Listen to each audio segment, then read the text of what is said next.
Said we gonna roll one up. Say, oh shit, that thing's on. All right. Yeah.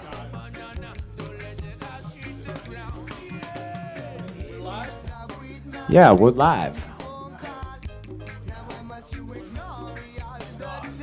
Bring it back here for now.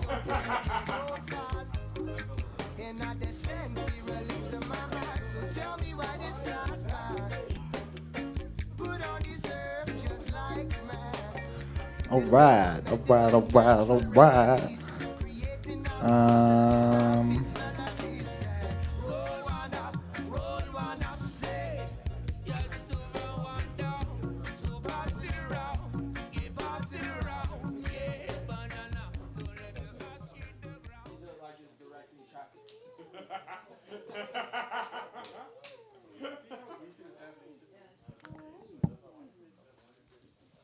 Yo, what's going on? How y'all doing out there? Make some noise.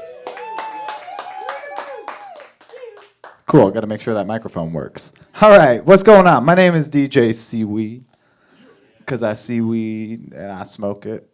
And I'm gonna be doing way too much shit tonight because my team's not here, but that's cool.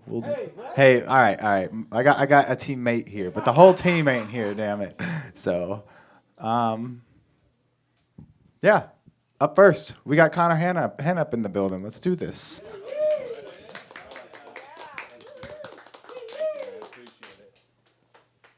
All right, hey guys, hey, give it up to SeeWeed, everybody. Give it up to SeeWeed and the other guy who looks like he's skateboarding while hunting. Okay.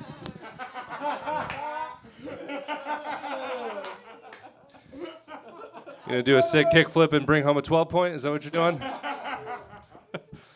No, second time here. Thank you very much for doing this, SeeWeed and other, I don't know, Republican maybe?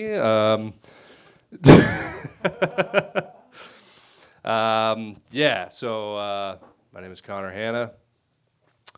I feel like I'm in AA right now. This is fucking terrifying. No, but I want to tell some stories, guys. I want to tell some stories. Are you ladies okay with stories?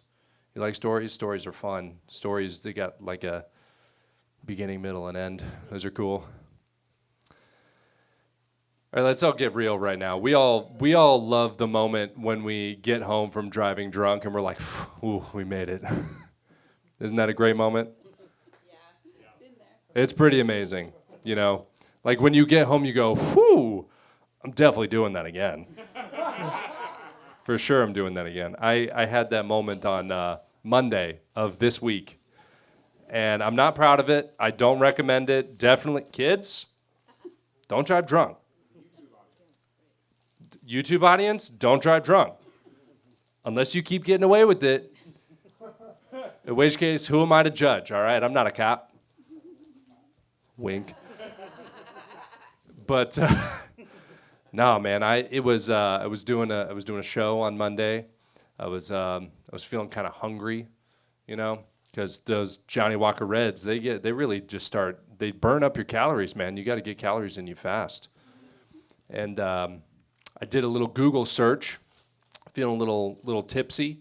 Did a little Google search, and I'm like, Google, who's open right now? It was 9:43. Who's open right now? And all that came up was like Chipotle. You know, I wanted something that wasn't like Taco Bell or McDonald's or Burger King. And so I saw Chipotle. Chipotle is one of my favorite like drunk foods to eat. So you get all that rice in you, all that protein, make you feel like you're not being a piece of shit. It's pretty nice. And so 9:43, I start driving around the streets of Tucson looking for a Chipotle that's open. And I go down where Kolb turns into Grant. You all know, right across from the dinosaur McDonald's. There's a Chipotle there. Yeah, and that's what I thought too. I'm like, I'm home free right now. I'm gonna get exactly what I want. And then I see that all of the chairs are upside down on the tables, and I'm like, it says 10 o'clock. Their chairs are upside down. It must be closed. I haven't updated their hours. All right, on to the next one. Go to the Grant and Swan Chipotle, okay, right down the street. And I see the same thing. Girl on her phone mopping up the lobby with chairs upside down. And I'm like, you know what? I'm going to take a chance. On the off chance that they're trying to deter me, a drunk customer, their number one customer base, okay? No, I'm not. I'm going to take the chance right now. You know that moment right before you pull on like a door where you know it's probably closed and then it just swings open and you feel like a fucking just royalty? Oh my God, I felt so happy to ruin their fucking lives that night. So happy. Just flung it open. The girl, slow motion, dropped the phone from her shoulder. She's like, no. It was incredible. I walk up there, nobody in line. I'm just like, yeah. And then like the three people behind the counter started scurrying behind the counter. They just moved 4 feet to the right to maintain their conversation they were having about fucking Plan B or whatever. And then I get up there and the girl is just baffled that I am this brazen. Yeah, I am. I'm 3 Johnny Walkers deep. You bet I'm this fucking brazen right now. And I start just ordering, just stacking it on. I get the cilantro lime rice. I see that they don't have black beans, but I go, hey, do you have black beans? And they go, no. And I'm like, fine, pinto beans, drain it, okay? Drain the pinto beans. I don't want that juicy shit on my white rice. I double up the garlic guajillo steak. She just layers it on, dude. Almost like she's not measuring, which is crazy.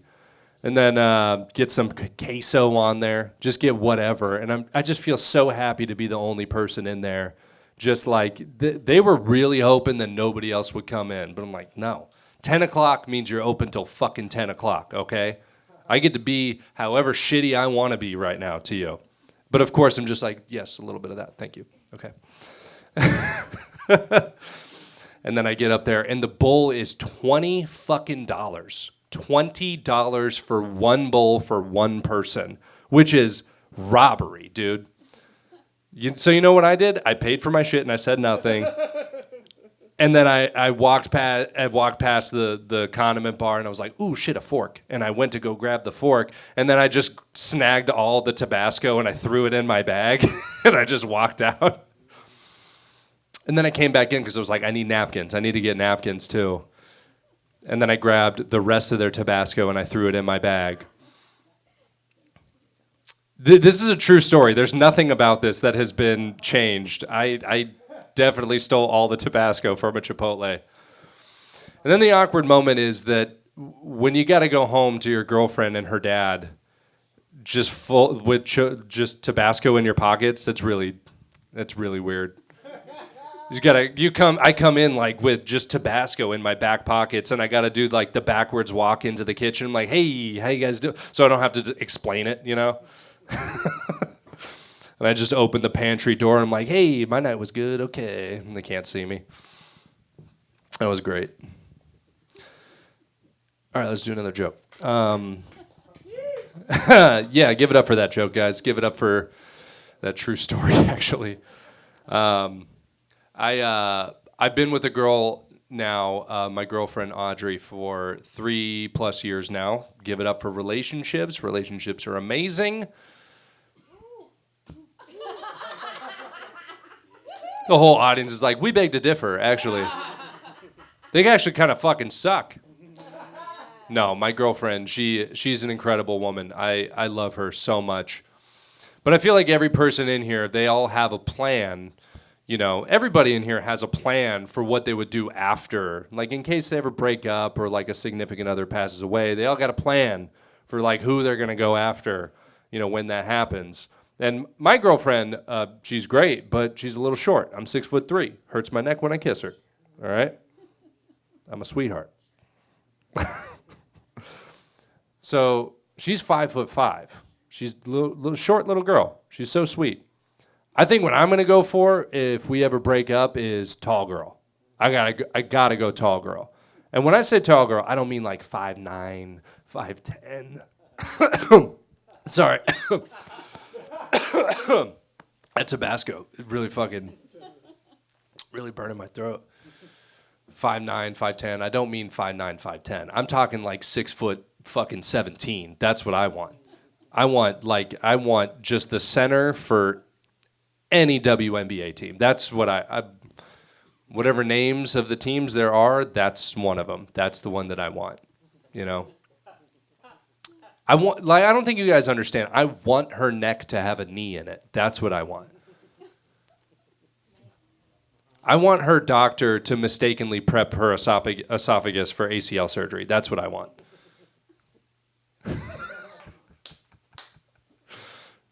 Is this joke as bad as I feel like it is?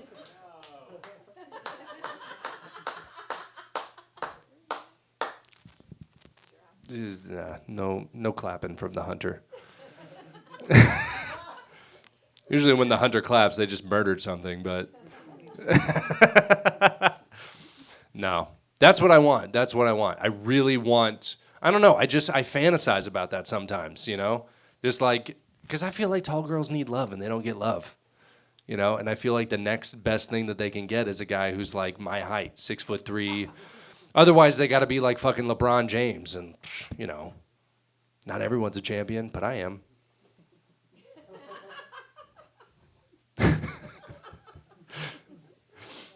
No, I just, because at 6'3", you know, you don't, everybody still has those instincts in them. They want to be coddled. They want to be like loved and embraced, you know, just be enveloped in just pure love. And I can't do that at my size, you know. But with her, I could be her little baby. I could be her baby, you know, just get burped, you know, get my diaper changed. I feel like you guys are vibing with this, but let me go on further. Let me go a little bit further into this. I'm just saying, like, she'll change my diaper, and I'll love it, and she'll love it. That's what she wants. That's the kind of girl that I want, okay? Like, have you ever, all I'm saying is, like, just the more awkward the 69, the better. That's what I want. You're trying not to laugh, but you're laughing. You're laughing right now. You're trying to hide it, but I feel like you don't like what I'm doing to your mind right now. Like I'm making you imagine it, but that's the whole point of this bit. It's supposed to be visual. You're supposed to be imagining me 69ing a 6'17" girl. Okay? You ever like tried to feed a giraffe at the zoo and they like can't quite reach it? That's what I like they can't, you know, get their tongue out enough. They're like, "Ooh, almost got the carrot." And then I could be like a little otter, you know, trying to grab her boobies. This is terrible. I love this so much. This is what I love about comedy, is that I enjoy it even if they don't. I tried steroids. Yeah, steroids. That was a fun time. It was a real fun. Yeah, give it up for steroids. Yeah. Yeah, steroids are incredible, an amazing time. They make you feel invincible. You're not, but they make you feel invincible. You ever wondered like what it's like to walk into any room and just know that you can murder anyone with your bare hands? That's what steroids is like. It's great. But if you're a man and you're going to do steroids, you should not do steroids unless you have some ball to give, you know, because it makes your balls shrink. They're gone. They're going to go bye-bye. And I wish I knew that before I did them. I really do. It was very demeaning to me because I was on a streak, you know. I was talking to, dating as many women as I could at the same time. That was like years ago, okay? Just tell my girlfriend that I said that.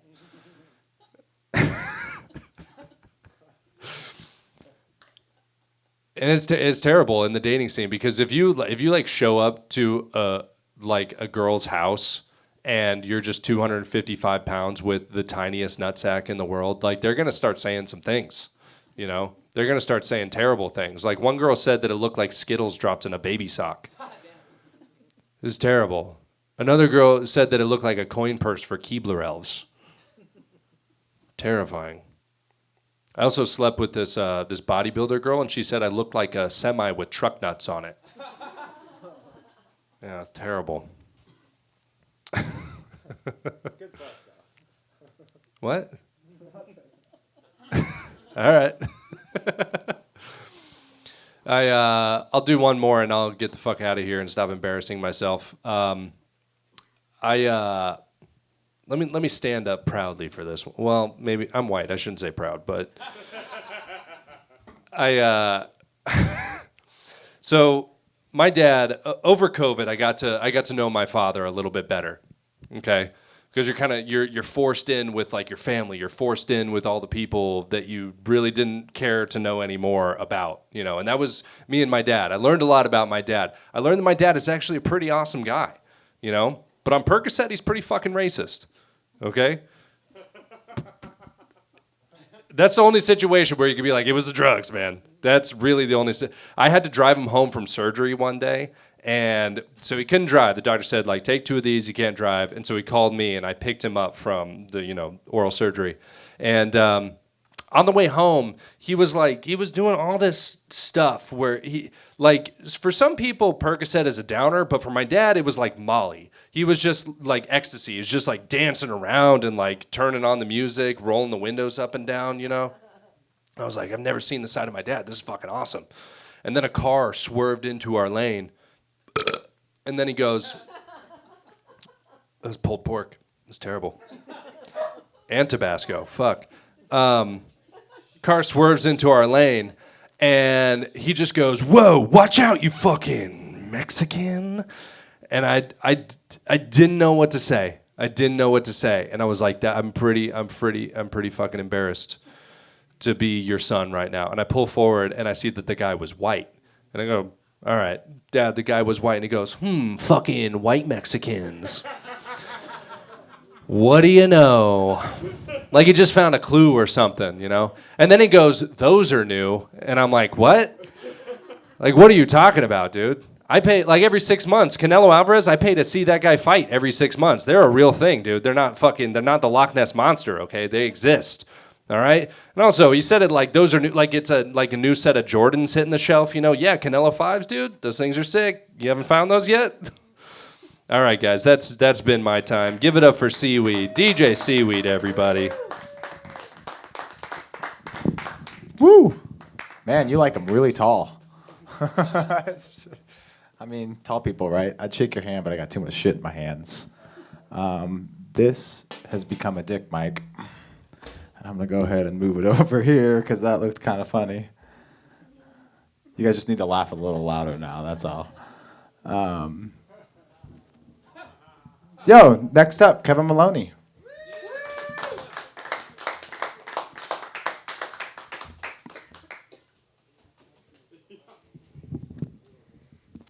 Man. I don't know if I should sit in the stool. I'm the only person who look more ridiculous than Connor sitting in that stool.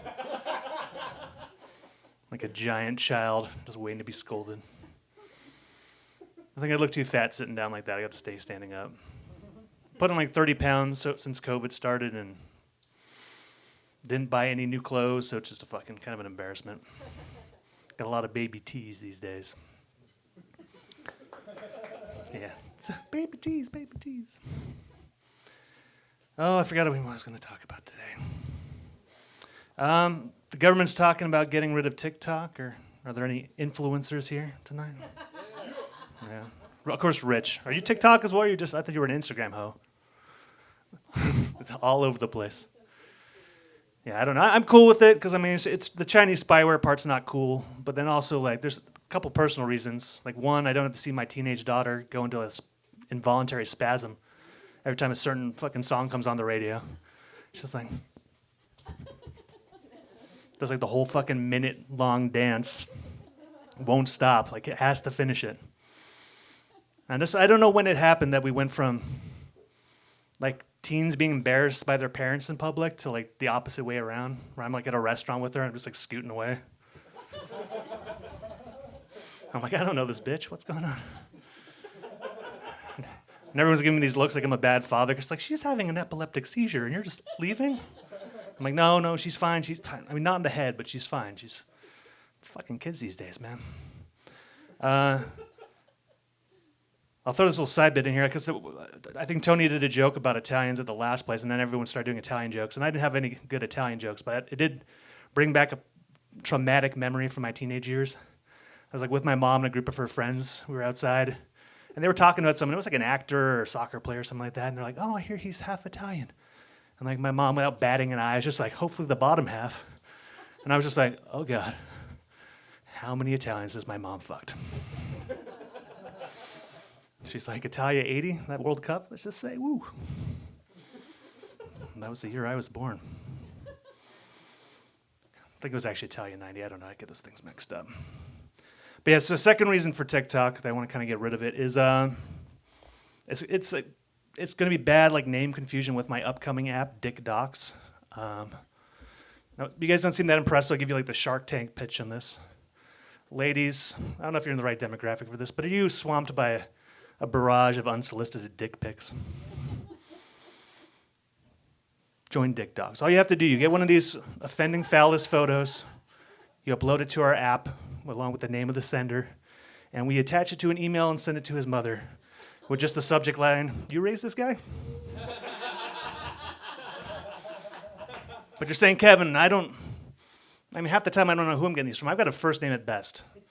Well, that's where our soon-to-be award-winning cock recognition software will find the owner of that boner, send that email to his mom post-haste. But Kevin, you say, what if his mom's dead? Well, we'll let you know. And then you got to do the right thing. Just throw the guy a compliment on his penis. Come on. He's suffered enough, you know? You can make it as a tax write-off. It's a charitable donation, whatever you got to do. We'll send you the paperwork for that. But I do ask one thing. When this does come out, please only adult members of both kinds. I do not want the feds busting my door just being like, why do you have a server full of teen ween? And throw me away the same place they threw Jared from the Subway commercials. Whatever dark hole that is. That was a fall from grace, right? He went from being really famous from dropping down from large pant sizes to probably just dropping his pants for larger sizes than he would have hoped. I wonder how the diet's going. He's still having a foot long every day. It's the low carb kind. It's nothing but meat. It's a good way to shed the pounds. Maybe we should try that. Drop those 30 pounds real quick, gentlemen.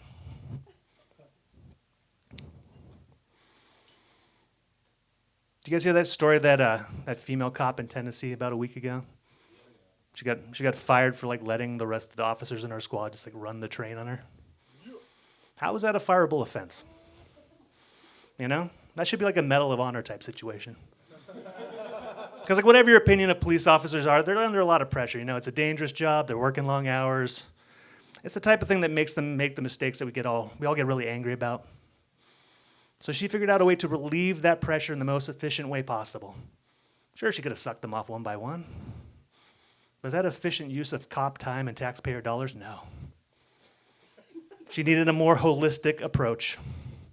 And that she put all her holes on the table and the couch and the weapons locker. I think they were all over the station. And she got around in every sense of that term. And I don't know. I think BLM should really probably erect a statue to this young cum slut. Because, like, no unarmed black man is getting shot by a police squad who's just had a gangbang. They're in, like, way too good of a mood. And their hands, along with their trigger fingers, are very sensitive from all the high-fiving. They're not going to use those more than they have to. I got a little dark. We'll do one last joke here. So also in the news, you guys all heard about the Chinese spy balloon. So, Biden had the State of the Union coming up this week. He was a little embarrassed about how long it took him to shoot that shit down. So he kind of gave the military carte blanche. He's like, hey, just make sure there's no more inflatable threats out there that we have to deal with. They went a little gung-ho and some mistakes were made, so they would like to apologize to the following groups of people. The participants in the 75th Albuquerque Hot Air Balloon Festival. The 2 pilots of the Goodyear blimp who were just practicing for the Super Bowl. And they'd like to apologize to all the worldwide fans of singer-songwriter Lizzo. She will be missed. All right, guys. Thank you very much. That's my time. I've been Kevin Maloney. Keep going for SeeWeed. Yeah, Kevin Maloney. Blimps. Fucking stupid. I was downrange. I was in Afghanistan, and I spent some time taking care of blimps. It's a dumb thing. It's a stupid fucking job to be on a combat outpost and be like, all right, we're putting a blimp up today. We're doing what? Like, yeah, we got a blimp. We expanded. We spent like 2 months making this whole separate part of the base just to put the fucking blimp in it. And we inflate this big stupid balloon in the sky with a camera on it so we could see really far. And it gets shot down every 2 days. You keep taking the damn thing down. And like, all right, here's another 15 bullet holes. And it wasn't until we put the stupid blimp up in the air that they actually started shooting. They shot rockets at the base. That was like a normal thing. It wasn't until we would put the balloon in the air where they started shooting bullets at the base. It was fucked up. Fuck blimps. I see why we shoot it down. You don't know? You don't know? Go. Just shoot it down. Send it. America. Yeah, you'll find out real fast. If you want to shoot at an American patrol, you are going to get shot back at. So that's just America for you right there. Fuck yeah. Next up, he's new up in the building, Jordan White, the Ginger Comic. Thank you.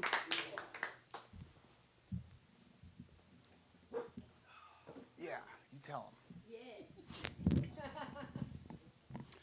All right, what's up, everybody? I'm going to sit down because this edible is slamming me pretty hard right now. Like you said, my name is Jordan. I am so white, it is my last name. And just a little about me, though. Like, I realize, it's tough out there because I'm a white male. I'm straight. And so when I go on dates, people are always like, oh, well, what's your pronouns? Like, what's your pronouns? And I'm like, he, him. And they're like, you mean the problem? There's a lot of reverb here, huh? Excuse me. So, and then a little bit more about me.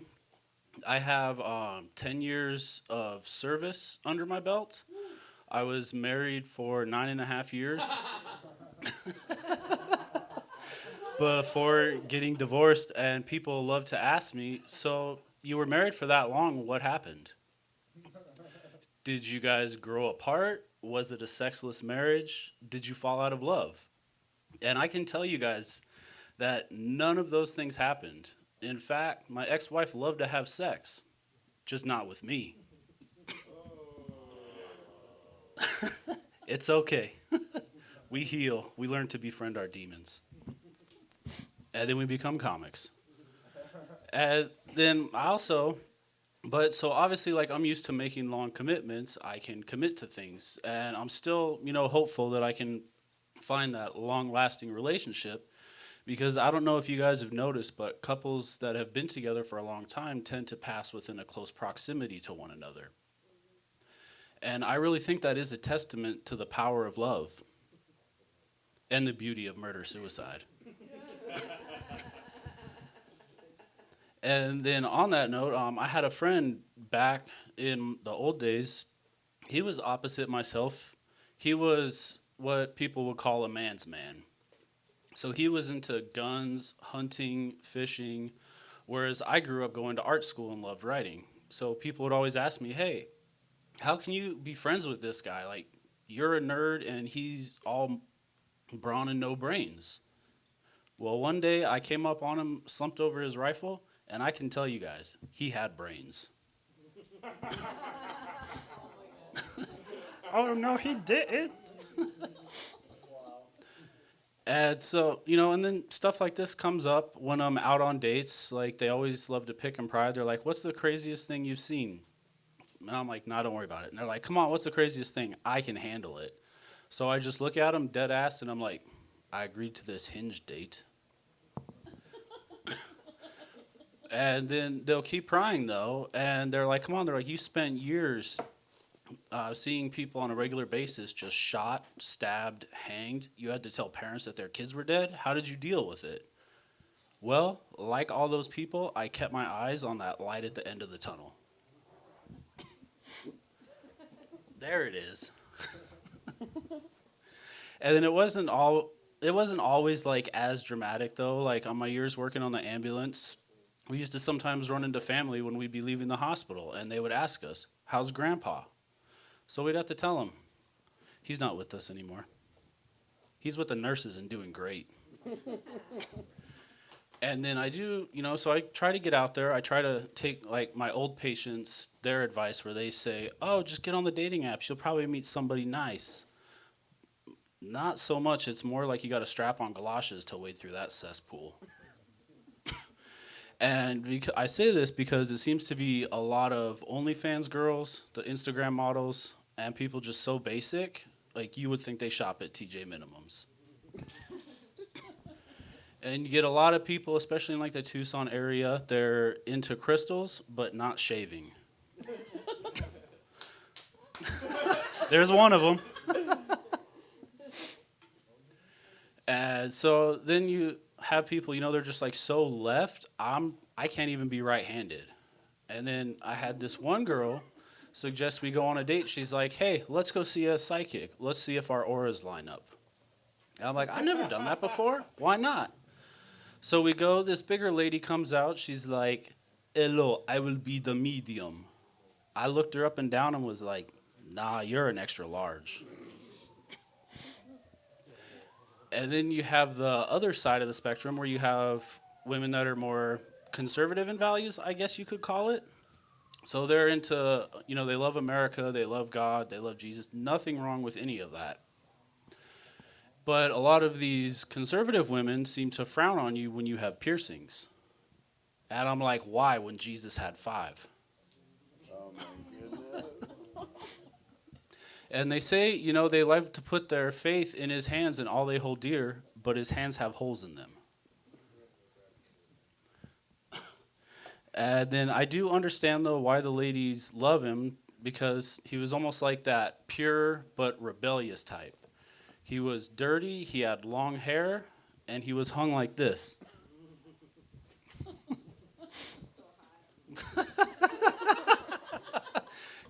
He's got the 90s grunge going on. I mean, he's like the ultimate bad boy. And then with being out there dating too, it's so weird because like I notice a lot of fashions are coming back. Like I'm rocking sweatpants. People are doing the high-waisted baggy jeans again. And like I understand fashion is cyclical and it comes back just like y'all's baby daddies at tax time. And then I'll get out of here on this. The one thing I have noticed though with coming back is mullets are really coming back. And I thought about, like, why is that? And I realized it's because no one can afford anything but a trailer that was built, like, 30 years ago. So when in Rome.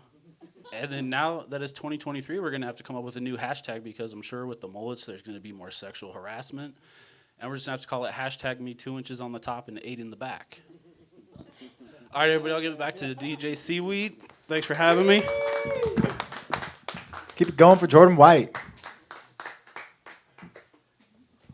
Mullets. Should I cut my hair and do a mullet? Do you guys think I look good with a mullet? No. Nah, fuck that. I ain't doing the mullet. No mullet for me. Oh, there he is. Up next. I think, right? Yeah, up next. It's Rich Gary. I don't know why I need to check these things. I could just send it and let you know. Thank you, sir. Appreciate you. To make sure. Hey, keep it going for SeeWeed! And all the comedians you've seen so far, I do wish that one of these Wave Lab episodes, we open up with SeeWeed just like... Is that what it sounds like? Was that a good impression? Is that what EDM is?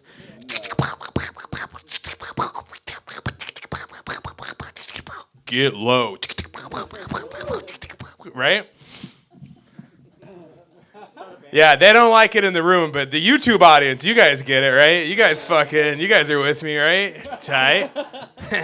Fuck yeah, dude. Follow me at The Real Rich Gary on all platforms. What camera are we at? Camera 1, camera 2, camera 3, camera 3, camera 1, camera 3. Thank you. All right, well, let's move. I'm going to go ahead and get out of here. Cool. This is fun. I'm having fun. I'm happy I'm here. I'm happy I left my house. I'm actually just stalling because I'm trying to get this just a little bit higher. Oh, I got it. Hey! Wait, now I want it lower. Hey! This is perfect. No. Ah! Wait, no, come back. No, go away. DJ SeeWeed, he's facilitating this whole thing. It's on YouTube. I shared it on my Instagram story. I can airdrop you the link if you want to share on your Instagram story. Do you know what airdrop is? I do. Fuck yeah, dude. I knew you knew what airdrop was. I knew you knew. I was just messing with you. All right, cool. I thought I would try some old jokes. Do you guys want to hear some old jokes that I used to do? You want to do? I thought I would do some old jokes. I like living in Tucson. Do you guys like living in Tucson? Are you guys from Tucson? Okay. Who's from Tucson? Make some noise if you're Kevin's from Tucson. Kevin Maloney's from Tucson. You looked like you're from Tucson. You know why? Because you look like a piece of shit. I'm just joking, dude. I'm just joking. Come here. I'm just joking. Fucking piece of shit. I'm just joking, dude. Here, come here. I'm joking, man. I'm joking. Yeah, I'm from Tucson. I've been here for a long time because I'm a fucking piece of shit. Piece of shit. Just this guy, dude. Just fucking me and fucking young ZZ Top over here.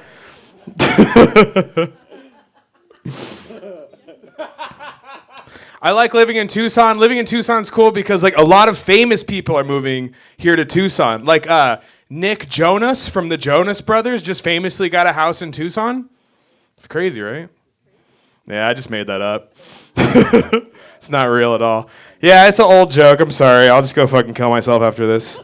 It's all good. It's all fucking good, dude. Don't worry, dude. It's my last night on Earth, all right? So it's all fucking good. Thank you. Fucking YouTube audience. You know what I'm talking about. Camera 1, camera 2, camera 1, camera 5. You keep forgetting that one. I know, I put it over there. No, up top. That? Yeah, that's camera. That's the audience reaction, though, right? I'm gay, dude. Who cares?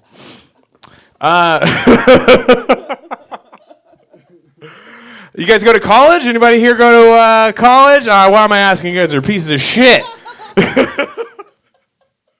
Wait, did you guys go to college? I didn't hear the reaction. Yeah. Got some college folks? Anybody in college right now? No. You guys aren't America's brightest, but that's okay, you know? That's okay. I mean, you guys are America's brightest, but everyone around you is not. Why are you looking at me like that, Brady? Did you go to college?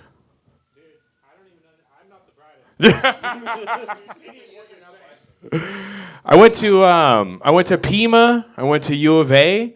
Then I went to Pima, and I went to U of A, and I went to Pima, and I went to U of A. I went to college for so long. I was in college way too long. The only college in Tucson that I haven't gone to is Brown Mackey College. That shining beacon of higher education, Brown Mackey College. Did you know it costs 4 times more money to go to Brown Mackey College than it does to go to U of A? 4 times more money. If you're a senior at Tucson High, you go to the U of A. You can spend 4 times more money and go to Brown Mackey College. Brown Mackey College, that's like putting herpes on your resume, right? I have a cousin. He went to Brown Mackey College. You know what he does now? Nothing. Yeah, he died in a car accident. Totally unrelated to Brown Mackey College. Yeah, I don't know why I stopped doing that joke. That's not. Did you guys get the vaccine? I wrote this joke in 2021 for sure. Hey, did you guys get the vaccine or what? Yes. Couple of folks got the vaccine. A lot of people think the vaccine was rushed. A lot of people think the vaccine came out too soon. I don't think it was rushed. I don't think it came out too soon. I do think that new Cruella movie was rushed. I think it came out too soon. CGI dogs. You know what you could have used? Dogs. Somebody stepped on my punchline. Do you remember the 90s? We put dogs in every movies, you know? Every movie, you know? Homeward Bound. The other ones. Beethoven. Yeah, what else? 101 Dalmatians. They used real fucking... Wait, did they? That was a cartoon. Dude, I haven't done this joke in 17 months. I don't even know how the rest of it... All dogs go to heaven. That's a cartoon. That's a cartoon. All dogs go to heaven. Yeah, that was cartoon. Yeah. Hey, but thanks for participating. I appreciate it. Did you give me a claw? Yeah, I got you. Dude, can I have it? Yo, you guys like masturbating or what? Yeah, fucking jerking off your dick, right? That's always a fun time, you know?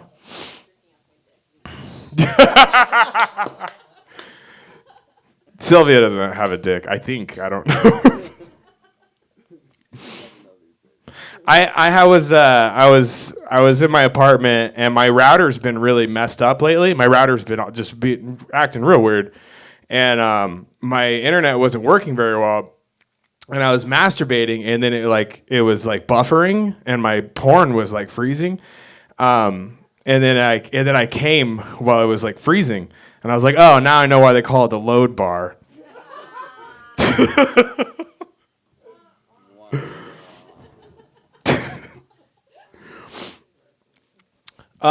Kevin gained some weight during the pandemic. He said that on stage right now. I'm not making an observation.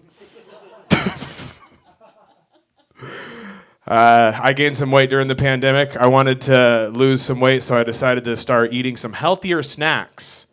I wanted to get some healthy snacks. So I went to the store, and I got some sugar-free cotton candy, and I got home. It was just a bag of white T-shirts. So I realized that I had some candy in my pantry. It was on the top shelf of my pantry, and I had forgotten about the candy. It was Sour Patch Kids. They were on the top shelf of my pantry, and they were really old. I didn't even remember that they were up there anymore. And I got the Sour Patch Kids down off of the top shelf of my pantry, and they were so old. They had all graduated from college and gone off to start their own Sour Patch families. I'm experiencing a Sour Patch empty nest syndrome now. Can I have my White Claw now? Just bring it, yeah. Yeah, I'll come over here. You want to do another hug? Should we do a third hug? Hey, I got a White Claw! That's what's really going to bring this set together, you know? Me getting drunk.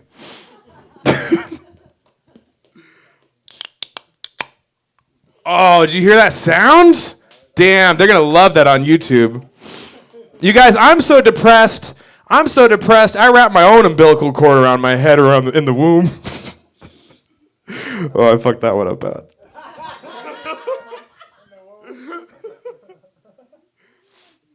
You guys got the McDonald's My Rewards app? McDonald's My Rewards app? No? Nobody has the McDonald's My Rewards app? I got that McDonald's My Rewards app. I'm like 200 points away from diabetes. Right. I don't even know if that's how that goes. I didn't know that they I didn't know that they pierce babies' ears when they're babies. They're like babies and like, hey, give me your fucking ear, baby. Give me that fucking little ear, dude. No, they pierce babies' ears because I guess babies want to wear fucking slutty jewelry. I'm so happy this is going on YouTube forever. They pierce babies' ears when they're born, when they're like just little babies, and I was like, that's so weird. But then I remembered my parents had gotten my Prince Albert pierced when I was born. All right, that's not a winner. I guess I know why I stopped doing that one. You guys, when I was in elementary school, they were like, "Whoa, you're really smart. We got to put you in the gifted class." And then I got in the gifted class, and they're like, "Whoa, this kid's a genius." So they tried some unconventional methods, and they found out that I was really bad in bed. Hey.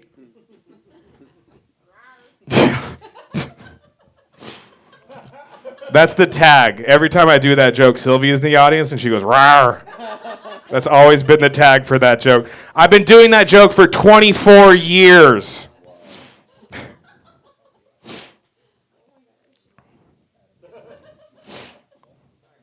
I don't know. Do you guys have kids? Anybody have kids in here? How many kids do you have? 2 kids? How old are your kids? 30 and 24. You raised them. They're adults. Make some noise. That's amazing. She has adult children. I don't know. I think that I would be a good dad. And I think... Wait, why is that funny? You guys are like, he's a piece of shit. He's a piece of shit. He called us a piece of shit, but he's a piece of shit. I don't know. I was thinking that maybe I want to have kids. I'm not so much for the raising them, but for the pre-pregnancy part, you know? The sex. Oh, God. My grandpa used to have a middle name, but he lost it in the war. Is that dumb? I said, okay, my grandpa used to have a middle name, but he lost it in the war. He lost his middle name in the war. Like it doesn't make sense. It's dumb and it's bad.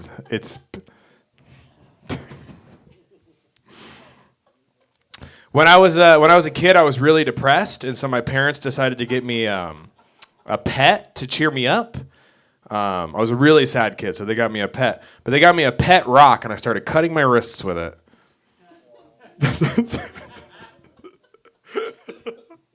She's like shaking her head at me. I have a nut allergy. It makes it really hard for me to masturbate. Damn it. I feel like I'm dying, but I also feel like I'm doing the best I've ever done.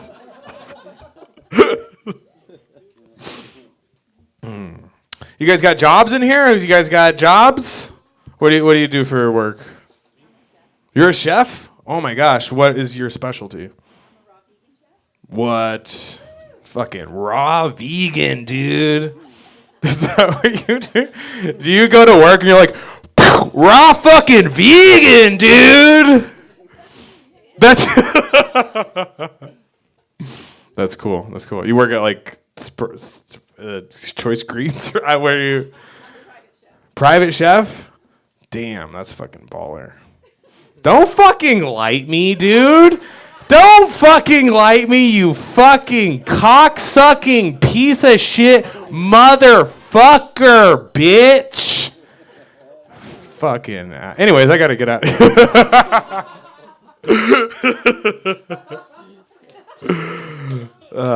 Jesus fucking Christ. Who invited these pieces of shit over here at table 12?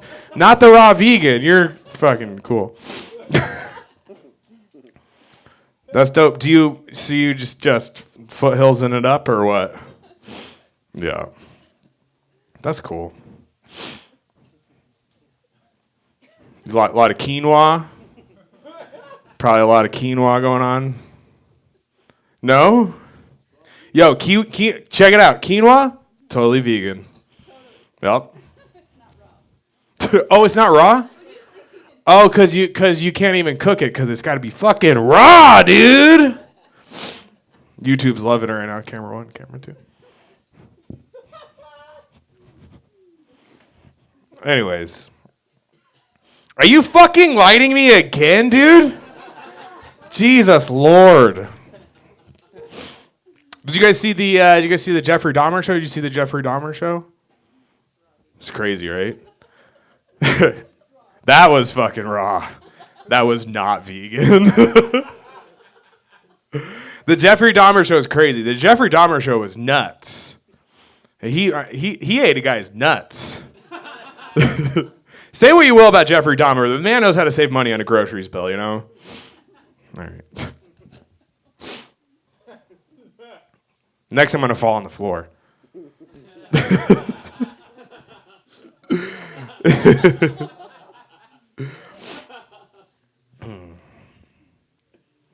don't know. I'm probably going to just leave.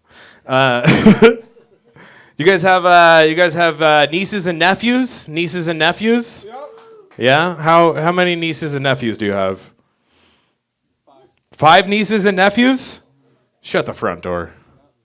What are their names? 5. My sister just had her baby, and I'm a new uncle. My sister had her baby. I went to my mom's house. I was meeting my baby niece for the first time. I was meeting my baby niece. I was holding the baby in my hands like this.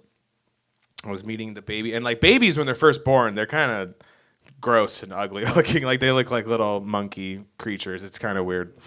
And I was holding my baby niece like this, and my mom goes, "Richie, protect the head." And I was like, "Mom, I'm gonna protect this whole baby right now while I hold it. It's not gonna be like, oh, I got the head. I can just twist this part off and fucking punt it, Mom. I got the head. I got the head." And then drink the blood, and then slam it down, crush the skull. I'm saying that's what I didn't do. And I totally could have, too. Okay, I've been Rich Gary. Thank you so much. That was wrong. Yeah. Wow. Keep my kid away from Uncle Gary over here. Uncle Richie. Shit. Protect the head. Yeah. Hey, Kevin, you need. Oh shit. Ooh. You need to check on him. Make sure you give him a hug or something like that. Find him in his closet later on. You know what I mean?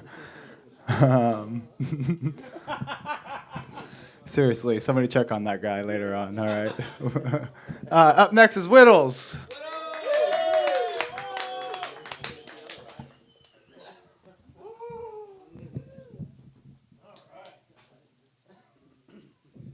Yeah, this is great. Give it up for Rich. Woo! Yeah, that's funny. Like, we got some vegan members in the audience, and he's like, "Anyone have the McDonald's app?" Dude, this place is cool. This is really cool. You got Toto the dog. You guys see that? Wizard of the Oz, pretty much. This is really neat. They got the map of Tucson. Let's give it up for Tucson.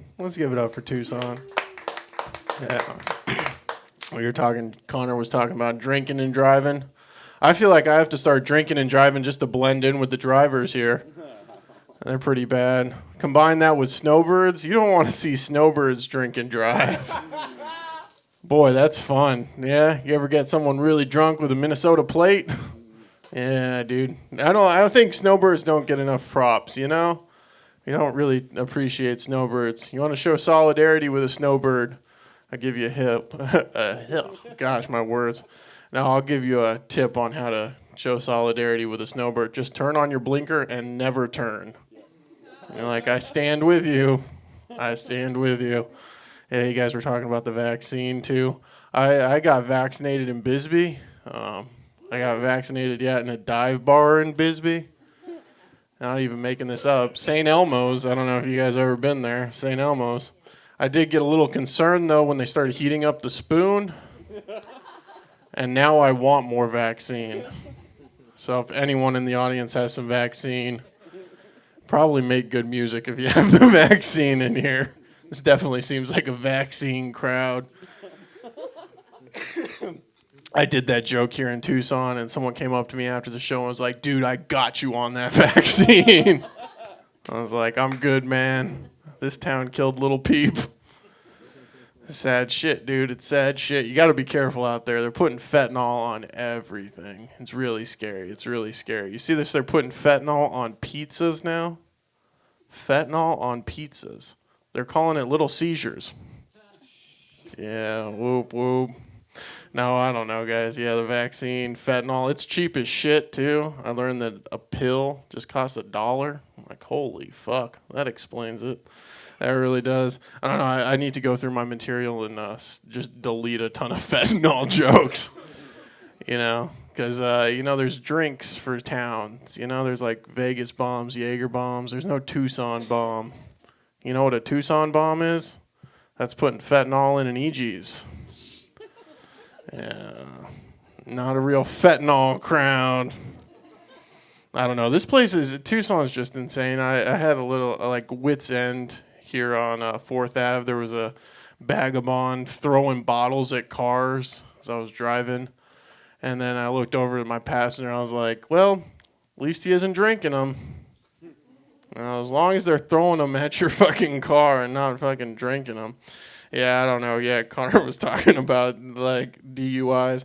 I was on the App Store recently and I found this counter, and the app name was DUI Counter.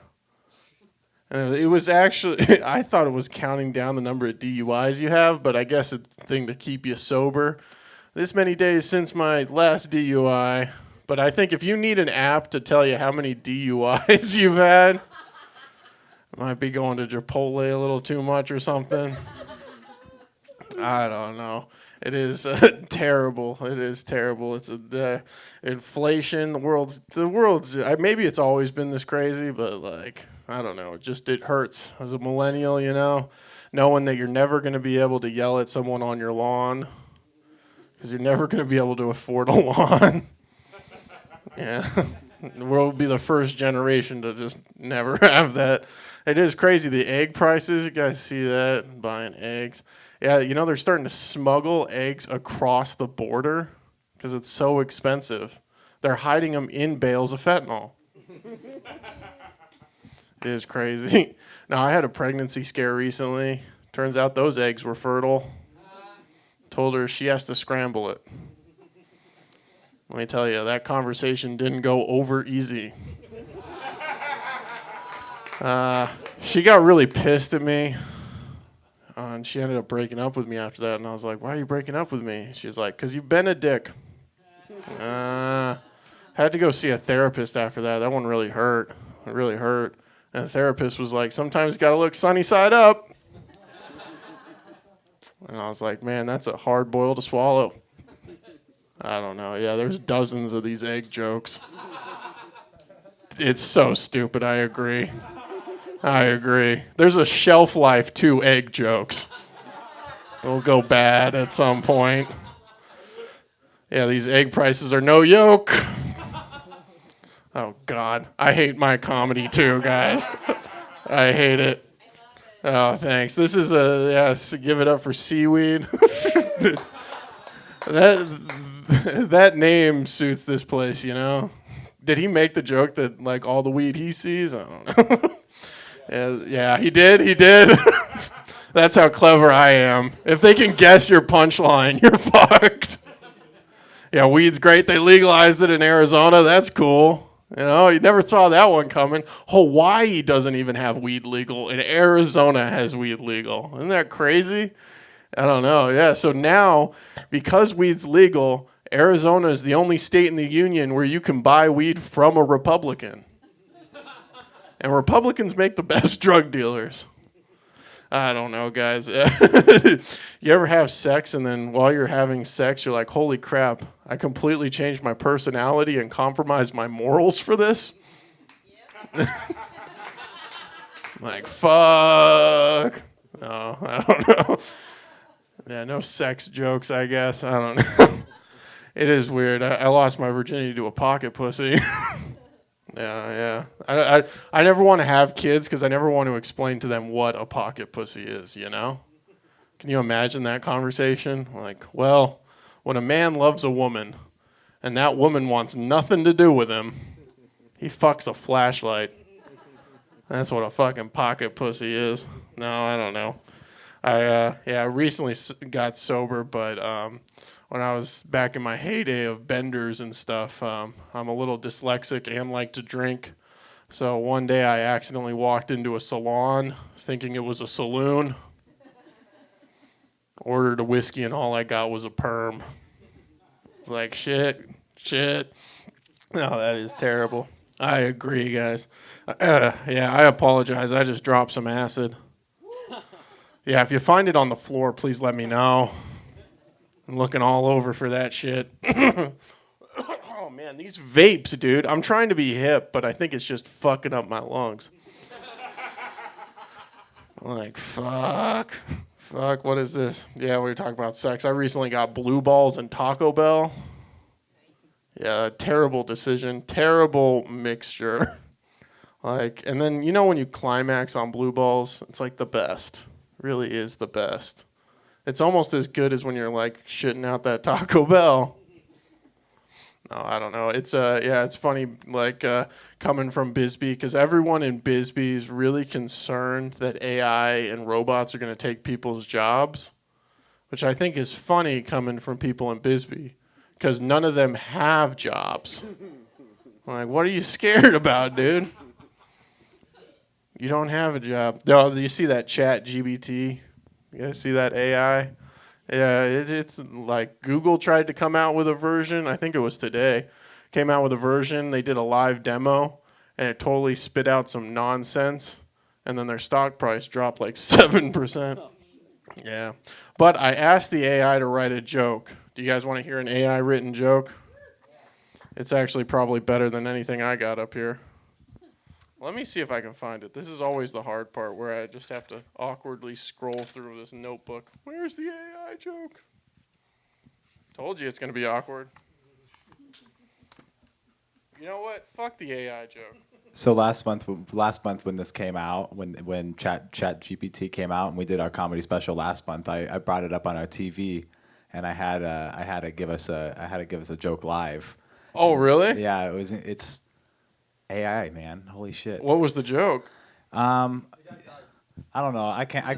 Look. It was recorded, and it was recorded on our last GiggleWave on YouTube. So I can give you a link for it. But it definitely tied in at the end of the joke. It was a good paragraph long joke, and at the end it was like robots are going to take over the world, basically. Oh, great. Got real dark Great. on us.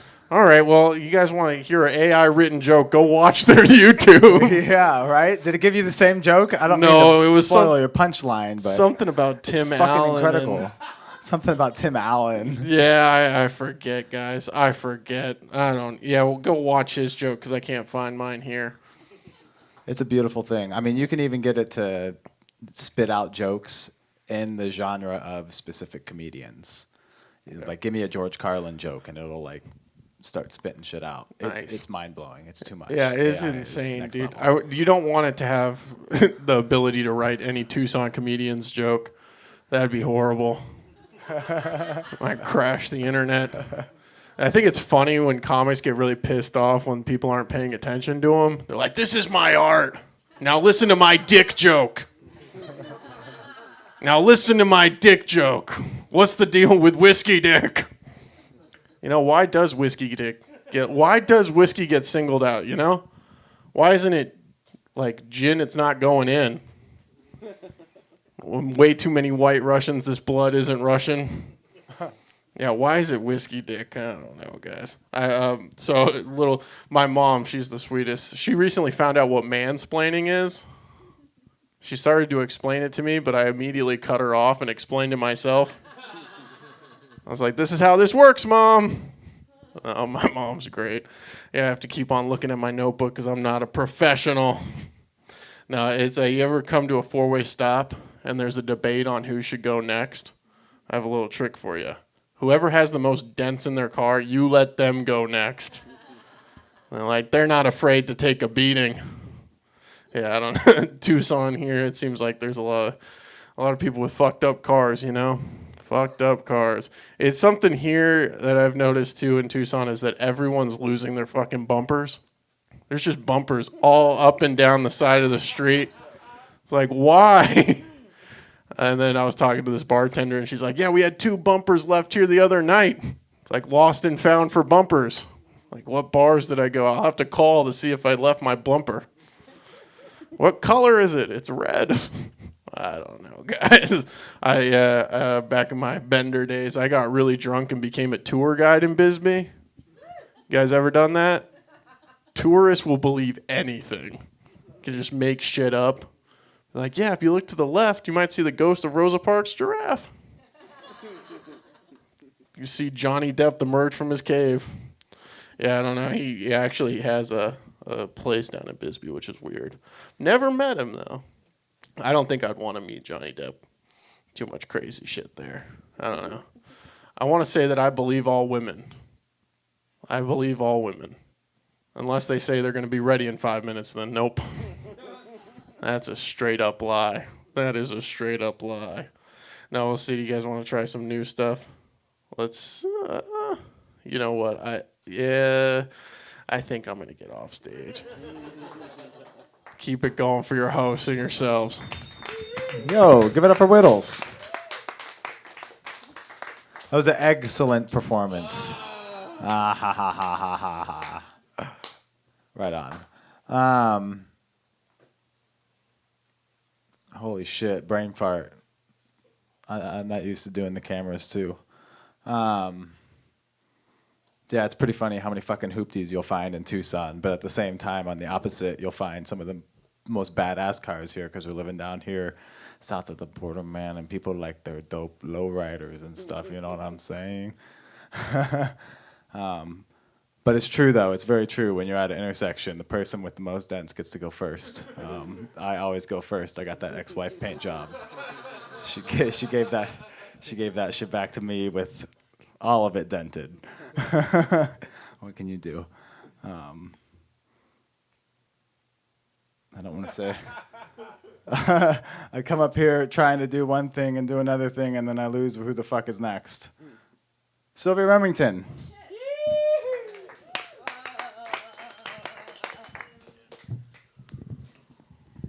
This is really bad because I'm really drunk right now. And I think I'm a better heckler than an actual comedian, so enjoy.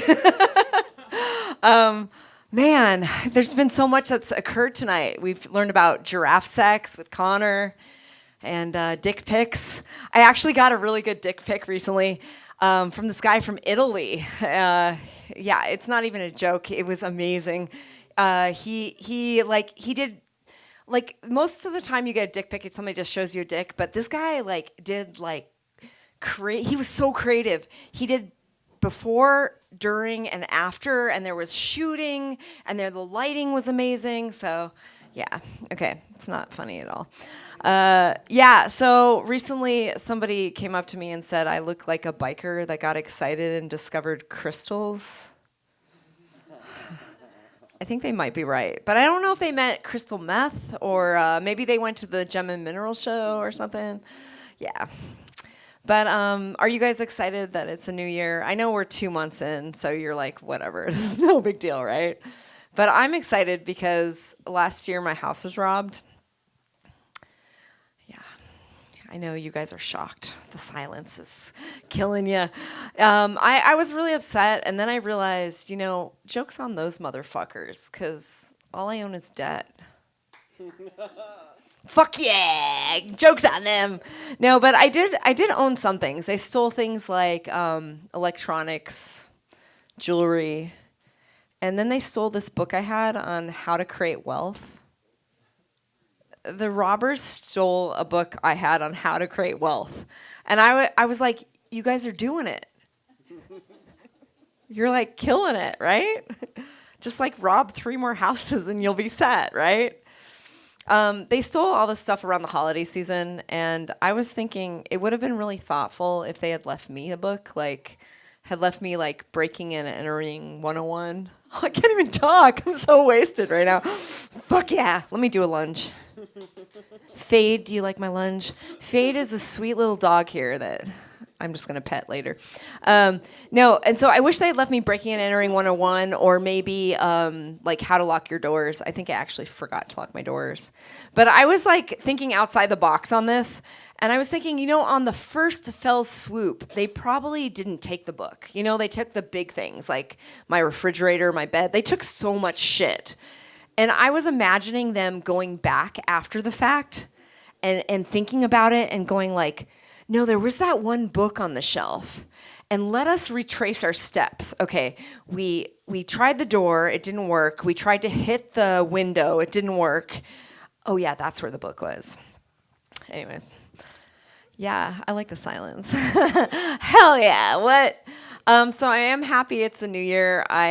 Did anybody do any New Year's resolutions? Or are you guys fuck that, we're just high and happy? Yeah. Everybody's mellow now. For me, the only New Year's resolution I did was I decided to update my resume. That's pretty fucking boring, right? I tried to set the bar really fucking low. And so I was like, I'm going to update my resume. But how do you, I fucking hate updating my resume because all a resume is a list of things you're horrible at, right? Otherwise, why would you be updating your resume? Like, how do you say on a resume that you once tried and were a horrible stripper? Like, nobody believes it. But, usually when I tell them I stripped in Tucson, they're like, oh, I get it. I get it. Like, if you have a dream in Tucson and you want to be a stripper, you can be over 40 and be a stripper. You can have no legs and be a stripper. It works. But, I was the worst stripper ever. I never took my clothes off. Because I studied dance at the U of A, and I was like, dude, I'm gonna bring like jazz hands and dance moves and triple turns and musicals to the stripping industry, and really nobody wants that, right? Like, really, stripping is the easiest thing ever. Yeah, just keep moving that thing because this is not going well. What? Hey. No. So I was the worst stripper ever. So I get on the stage and do pliés and relevés and fancy stuff. And then I walk all sultry to the front. I'm like, these guys are liking this. And then I get nervous and do a little Running Man. For a little too long, a little robot, and end with jazz hands. No clothes off. And most guys were just like, nah, girl, nah, this is so bad. So I was like, how can I actually make money at this? So I decided to become like an animalistic stripper. And I named myself after my dog, Sparky. Nice. You guys are high. You're like, am I having a bad trip right now? Yeah, you are. I'm going to have you have great memories and great dreams right now. So guys would call me over for a lap dance, and they go, here's Sparky. And I would run over, and I would jump on their lap, and I'd lick their face. And then it was fine because it was pre-COVID. Totally fine. And then I eased down their body, and I grabbed their shoe. I'd chew it up. I'd run to their house, and I'd crap on their rug. Yeah, totally the rug. With clothes on. So it was like super, super crap. It was a super crap. It was in my pants and it like eased out. Like, I am talented. But not the rug. But not the rug. Not the nice rug. Oh, my pearls. So I got fired from that job. Dude, you guys want me to just talk about shit? Anyways, so I got fired from that job, and I got a job at Trader Joe's. Here we go. But the weirdest thing happened for me at Trader Joe's. I kept wanting to take my clothes off there. I think it was like there's such a relaxed environment there, like their prepackaged food and all that. So I was thinking if they named it Trader Hose, I'd be set. What? I am excited that you guys do raw vegan. Actually, this is just a side note because I have ADHD and I don't even care. And this is really fun. And thanks for listening to me, you guys.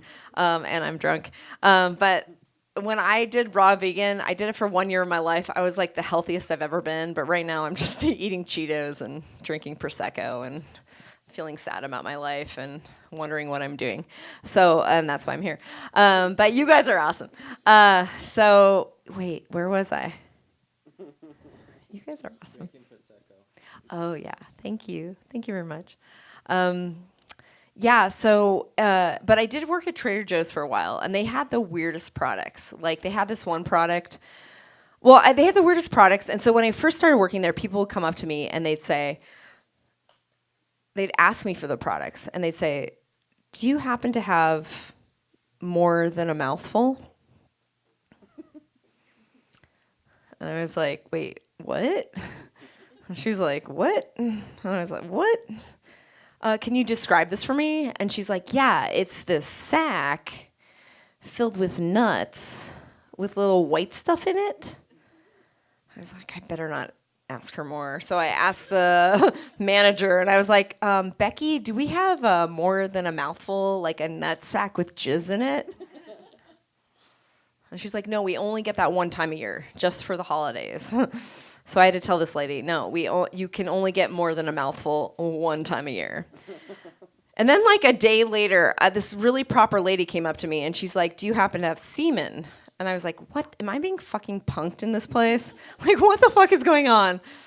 But I was like, I'm not going to ask Becky. I'm going to think outside the box. And I was like, no, there are no Navy officers that work here. I was really proud of myself for that. She's like, no, it's something you eat. And I was like, well, not everybody eats that. And she's like, no, it's like Seaman Ranch. And so I was like, I better ask Becky. And I was like, Becky, do we have Seaman Ranch? And she's like, Neiman Ranch. And I was like, okay, I'll show you. So because of this, I've said I'm sorry to so many people. You guys' expressions are you guys really high, or are you just really sad that I'm doing this? This is awesome. I feel like I should start salsa dancing or something random. Okay.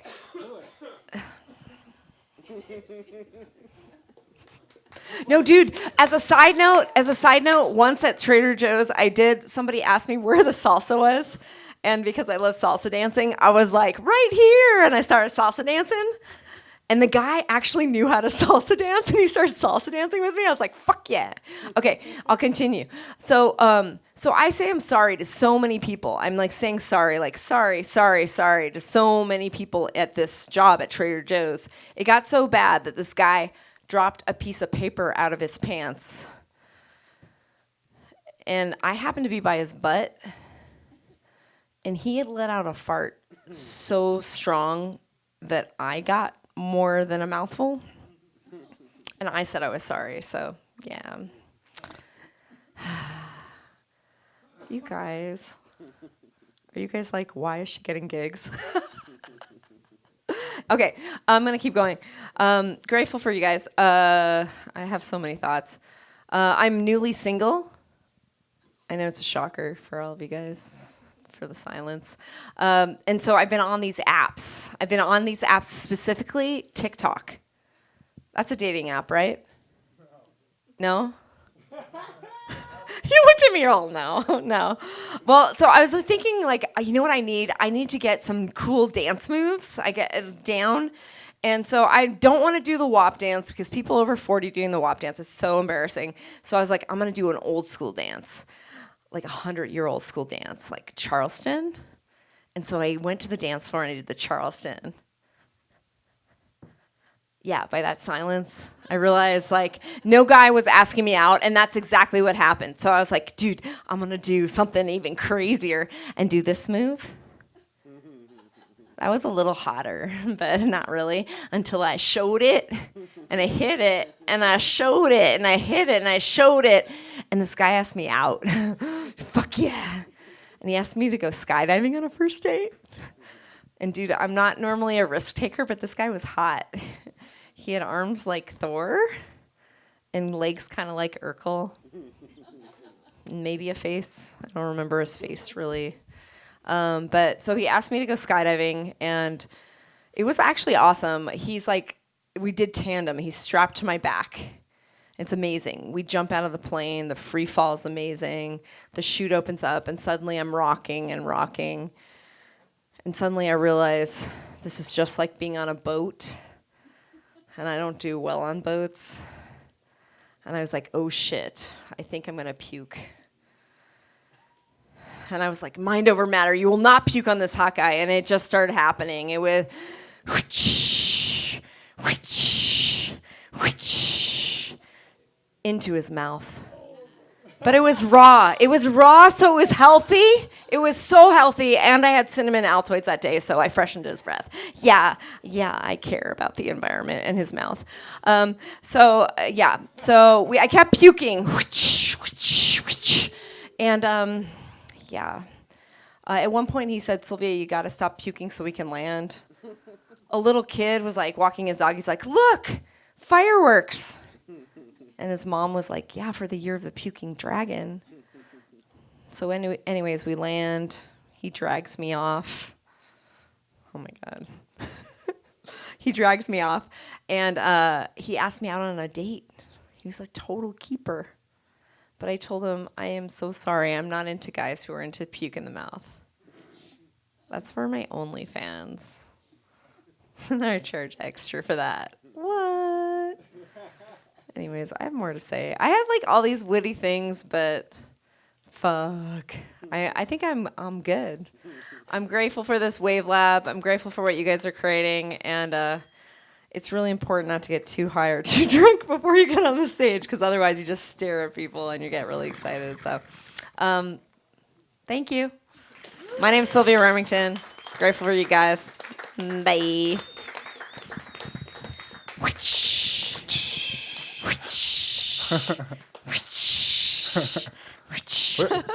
What is it? So wait, what is this semen drink? What is this? There's a drink that you can.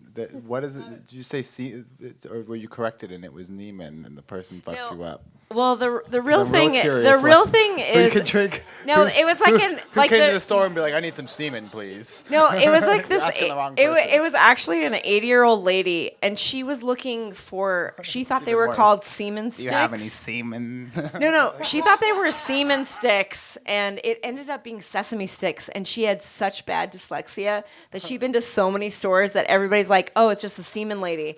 But it was crazy because so many dudes came by and they were like, "Hey, can we help her?" And I was like, "No, you just keep walking," because they were like, "We'll give her a deposit." It was crazy. Okay, bye. All right. Silvia Remington. Up next is Tony Bruhn. Oh shit, we're doing this. I love it when it takes a while for you to come up on stage and you kind of forgot where you are, where you don't know where you are in the lineup. And it's like, oh, that's my name. I gotta go. All right, keep it going for your host, everybody. SeeWeed. That's the most. SeeWeed's probably the hardest hipster name ever, honestly. Like, I'm Mother Earth. Like, no, yeah, I'm SeeWeed, bro. Like, I am the ocean. I love that. Keep it going for Silvia, everybody. You guys ever watch another drunk person be drunk and realize, like, fuck, I don't know if I'm drunk or I just got drunk or watching someone drunk? You ever That's what it felt like. It's like, ah, shit. I also smoked a bunch of weed. So that's fun. Keep it going for this place, yo. This is like a piano here. Does anyone know how to play piano? I feel like we should have had some guy over here like, yo, like someone who laughs at my jokes previously. Like I want that guy there for the piano, like a late night show. That'd be awesome. Ryan Reynolds playing like little Mary Had a Little Lamb. Wouldn't that be great? He just laughs at my jokes. Like, haha, that's true, Tony. That's all you need, man. Did you guys hear they're gonna make a new Back to the Future? Did you guys hear about that? Yeah. They want to make a new one, and I'm like, I'm already sick of reboots anyway, so I want Hollywood to fuck this one up too, you know. So I want them to make it a Mexican version, you know. I just want to see like Danny Trejo as the Doc from Back to the Future, you know. That's all I want. She's like, don't go past 80, bro. You don't know where you're gonna be, you know. And then when he goes back in time, he just goes to Raiders fans and tells them they're going to lose that day too, you know? It's like, hey, guess what, fool? You're going to lose today. Go Niners, you know? I think that'd be awesome. Danny Trejo in any reboot would be great, wouldn't it? I want to see Danny Trejo in, like, fucking Godzilla. You know what I'm saying? Wouldn't that be awesome? It's like, yo, that's a big fucking lizard, dude. We got to send a bigger boat. And then Danny Trejo gets like a magic mushroom and he fights Godzilla. That's how I wanted to do. You know, it's like Danny Trejo's like, you're a fucking fuck you lizard. You know, just a big machete. That'd be dope. Danny Trejo and Fast and the Furious would be dope, wouldn't it? It's all the same lines. Just like, hey, it's all about family. That's all you need. Cause fuck Vin Diesel. Honestly, I hate Vin Diesel. Vin Diesel's the reason America has fucking fuckboys. That's what Vin Diesel is. Name me a bigger person to wear cross necklaces, and then like after 2005, you're like, oh shit, everyone does have that. That's crazy.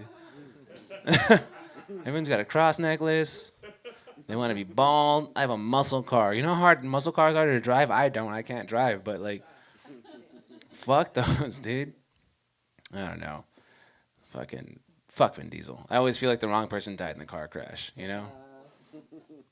You know what? I love how we went silent because last time I did that joke, they're like, "Aw," like they miss Paul Walker, you know. I just feel like Vin Diesel would have been. I don't know. I already did the joke. Fuck it, guys. Don't get drunk or high before a comedy. Don't do. You guys ever been so high you forget you're doing comedy? It's happening right now, dog. I often wonder if when skunks smell weed, they think their friends are dead. You guys ever think of that? It's like a skunk out there. It's like, Larry? Oh no, Larry! Never mind, that's Pineapple Kush. He loves that shit. That's his favorite. Imagine a skunk calling out Larry. Hey, I thought you were dead today, bro. That's crazy. Turns out it's just your favorite weed. No, I have an Italian friend. We were talking about kindergarten games, and he was telling me that they didn't play Duck Duck Goose. They played Gabba Gabba Goose.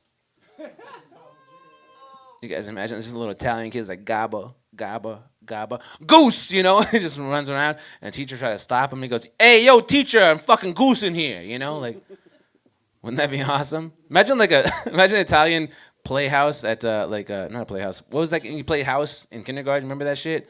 Imagine Italians doing that. Like, "Oh, hey, Maria, you burned it again." It's just like plastic food. What are you doing? I don't know.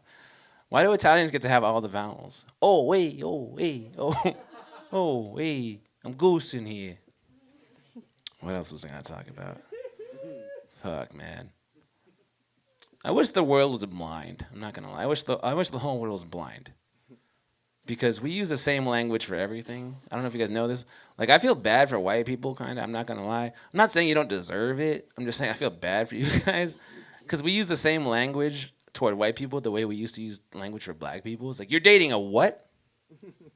A white person? Do you know what they did to this country? Like, it's wild. Not my daughter. Not a white man. I don't know. It just feels weird. I'm glad I chose to get drunk and high before this stage while I was filming on YouTube. Yeah. Decided to go live before I bomb, you know? That's what I did. Did really good at the mic before. I was like, you know what? We're going to go live? Fuck it. I'm fucking up today, guys. Going down like the blind pilot I am. For those of you that don't know, which is the 6 of you that's right here, everyone else here is a comic. That's how you can tell they're all drinking. The ones who are drinking the most are the ones, oh, there's a comics. Oh, you got to wait another set, huh? I guess I'll go grab some beer. No, but for those of you that I'm legally blind. I can't see a lot of shit. That's a fact. You guys are just a bunch of sexy blurs to me. Yeah, sexy blur number 3 over there. Got my eye on you, sort of. I know Braille, which is kind of cool. They taught me that when I was young. That's a real fucking thing. Other kids were learning to like read, and I was like, dot, dot, dot. It was fucked up. But the scariest thing I've ever read in Braille, honestly, is "Do Not Touch." You guys ever read Braille? You guys that laughed, I was scared when the first time I read that. I felt like they did that to like fuck me up on purpose. It was like, "Do not touch." Like, oh shit. Why would you put that there? Just I wouldn't have touched it in general. Like, hey, there's Braille there. It's like a satanic trap for blind people. No, personally, I don't like being legally blind because I don't know when I'm making eye contact. Honestly, like, you guys ever been to a fight you didn't know you were a part of? It's fucking terrifying. I was on the bus one time and some crackhead is like, "What the fuck are you looking at?" And in my head, I was like, "Oh shit, someone's in trouble." He was like, "I'm talking to you." I'm like, that guy better answer him. That guy sounds like he means business, you know? Not if I was talking to me, you know? For those of you wondering, I didn't get beat up. This is a birthmark on my face. It's a birthmark. But I'd rather have people think I got beat up. Because one time I was out karaoke and this one dude was like, "So what made you get a face tattoo?" I was like, "What part of this made you think I wanted it, bro?" If anything, it looks like someone trying to wipe it off. Like, "Here you go, bro. Let's get the shit out of here." You know, so cool. I love how quiet it got. It's good. It's like you guys watch your retarded cousin come up here. It's like, "Go ahead, mijito. You got it." This feels like AA for comics. That's what this feels like. "Hi, I'm Tony. I've been read joke for 8 years. Can't seem to stop. Just don't know how to stop." So crazy. 8 years, guys. 8 years I've been doing this shit, and I'm still... You don't have to woo that, bro. I'm not getting paid that much. I get to travel a lot, which is cool. Like, I was in San Francisco for a while. That was like 3 weeks. It was a blast. And you know what? Honestly, everything in San Francisco was cool. Like, the weather was dope. The food was dope. Dick tastes better. Just playing. That's a San Francisco joke. You guys would get it. I'm not gay. I couldn't be gay, bro. Can't be blind and gay. It's like, "Oh, that's a cane." I'm just trying. No, it's I can't date anyone who likes to fetishize any disability, man. I found that out weirdly. You know, this one lady was like, "Oh, you're blind? Just so you know, I'm fucking beautiful." And I was like, I would have believed you didn't say that. You know what I mean? It was weird. Like, I've had women ask me, like, "Hey, would you trade your eyes for snake eyes?" I was like, "Do they work better?" Like, If I say no, will we not fuck? What are we doing, you know? It's weird. One girl asked me, what this happened, so she's like, she asked me to blindfold her before sex, and then she said, I want to see what you see. Yeah, dude, I wanted to punch her in her throat, dude. Like, this is gonna make me lose my boner. It's like, hey, you're blind, you fucking nobody, find me, you know? Like, I don't want. So I blindfolded her with a tie, and I moved all my furniture to the left. Like, it was like, you like it? That was weird. I can't date younger anymore. I was dating a 24-year-old when I turned 30, and I don't know how to use TikTok properly, you know, so I couldn't flirt. She sent me a video of like the pigeon taking a shit, and like, it reminds me of you. I'm like, what the fuck? And she was like, no, the song, there's a song part of it. I don't know how to flirt with that shit. I don't like being called daddy when I don't have any kids. You know what I mean? She tried to call me daddy, and she's like 24, and I'm like, am I supposed to dick you down or send you to bed early? Like, what do we do? The correct answer is you do both. I'm trying to punish, like, finish your vegetables, you know? Like, you're grounded, Missy. Like, I don't know. I almost feels bad having power over anybody if you're disabled, you know? I got a friend with no legs. She's one of my favorite people in the whole world. Her name's Kanye. And I put Kanye on my phone so people get mad when I say call Kanye. But she's got no legs, man. And she goes to go to X Games every year for free because she skateboards, which I think is cheating because she's all hips. You know what I mean? She just gets to like if I got to lay on my belly on my skateboard, I'd do just as well. You know? Like, I sent her socks for her birthday once because she's got no legs. I don't know if you guys got that. She's just got a pile of socks building up. Because she'll never wear them, like, unless they're mittens, you know? First of all, if you guys aren't laughing, it's fine. She loves these jokes. We've talked about it, all right? She picked me up for a show one time. She has a sports car, no legs. She's got, like, paddle shifters. But what the fuck is this for blind people, you know? We have the bus. She gets a sports car with paddle shifters. Go fuck yourself, lady. She gets to fucking... She was on The Walking Dead, unironically. Isn't that great? Yeah, she was. She played a zombie. I don't know if you guys got that. She was playing a zombie. There's the light. Cool. I'm going to keep making fun of cripples. If that was Drake, thank you. But I'm going to keep making fun of other disabled people because that's our N-word. It is. If you're disabled, you can make fun of any disability. That's the goal. Like, when black people get to call white people the N-word, we can say anything about cripples. That's how we do it. Cerebral palsy is hilarious to me. You guys have any friends with cerebral palsy? Yeah, you guys do. I know. This is my same friend. I love him. I love him to death. But goddamn if it's not funny watching him trying to take some stairs, you know? You ever watch him try to walk in general? It's like watching someone trying to ski every day. It's like, okay. I hope that's on YouTube forever. I can't wait, because I want John to watch it, and then he's going to write an angry quote in the comments saying he doesn't know me. He's like, this is offensive because I don't know this man. Come on, guys. I'm not going to lie. I thought I was going to do way better than what I just did. But this is comedy, guys. If you guys are in college, get those jobs. Because this shit is just AA for comics. Anyway, that's my time. I'm out of here. Keep it going for your host, SeeWeed. Tony Bruhn, y'all. Man, aren't all comedians disabled or something like that? I think we all got something wrong with us. Yeah, I was told I got ADHD in high school, and that's disabled too. In case you guys didn't know, it is a disability. There's like this layer of ADHD though that you can have, and if you're just a little too ADHD, you get put in the classroom with a bunch of other people that you don't really feel like you belong with necessarily, and that was me. So I feel ya. Up next, Jesus Otamendi.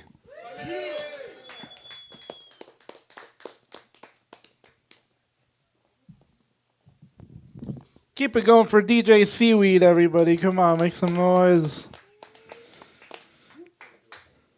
How's it going, guys? You guys good? You guys chilling?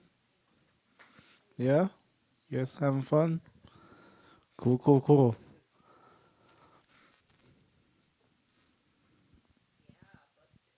Oh, All right.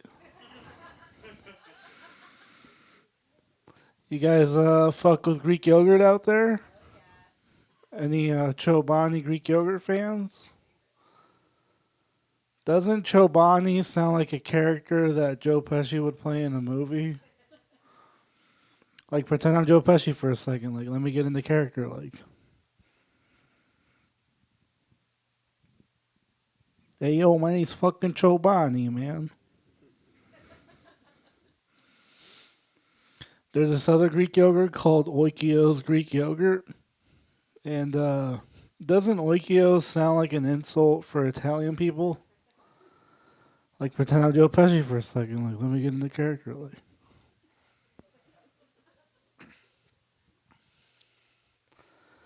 Like, hey, yo, can you believe this shit? This motherfucker called me a fucking Okio, hey. Fucking forget about it, hey. So the other day I came to the conclusion that if you attach a southern accent to any Starbucks drink, it automatically sounds like a racial slur. Like, I'll give you an example. Like, dirty chai means tea with espresso in it. Have you guys heard of that drink before? Dirty chai lattes? Hell yeah. But once you attach a southern accent to it, it sounds like you're going to say something like, get those damn dirty chais out of here. Those damn dirty chais are taking our jobs, I tell you what. So you guys know when you go to the grocery store and there's like an Asian food section or there's a Hispanic food section? Apparently if you go to Europe or Asia, there's actually an American food section. And it's like, what would they even have there? Like Hamburger Helper? Like some British guy's just like, oh, how I love the delicacy of Kraft macaroni and cheese. Mommy, what we having for dinner? Oh, some good old American traditional Tostino's pizza rolls. Keep it going for Chobani one more time, everybody. Come on, make some noise for Chobani. When I say Cho, you say Bonnie. Cho. Cho. Cho. When I say fucking Okio, you say fucking Okio. Fucking Okio.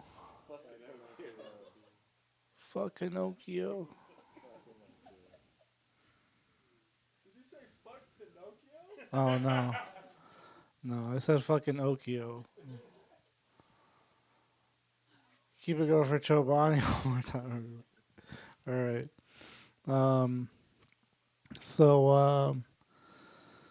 I like wearing glasses because it makes me feel smarter than I really am as a person. Like, did you guys know that a platypus actually has 3 hearts? Were you guys aware of that fact out there? No? Just made that shit up, man.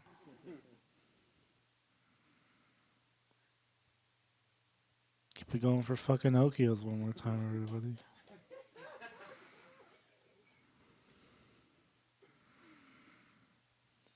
You guys want to hear a freestyle rap about fish tacos tonight? I can't fucking hear you guys. You guys want to hear a fish taco rap tonight? All right. All right, ready? Check it. Yeah. It's about to go down. Yeah. I'm about to start this rap. Okay. About to start it right now. I eat fish tacos every fucking day. You already know I don't play any games. I eat 1, 2, 3, 4, 5, 6, 7, 8, 9, 10, 11, 12, 13, 14, 15, 16, 17, 18, 19, 20, 21, 22, 23, 24, 25, 26, 27, 28, 29, 30. Fish tacos every fucking day. How many fish tacos are we eating, guys? Can't fucking hear you guys. How many fish tacos are we eating, guys? 30. And how many a day? 30. Yeah, that was a trick question.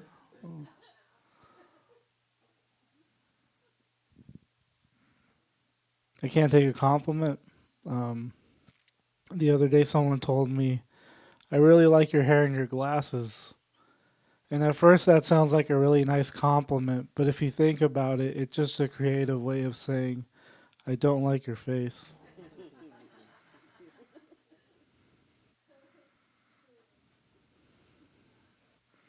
Are you guys aware of the simulation theory out there?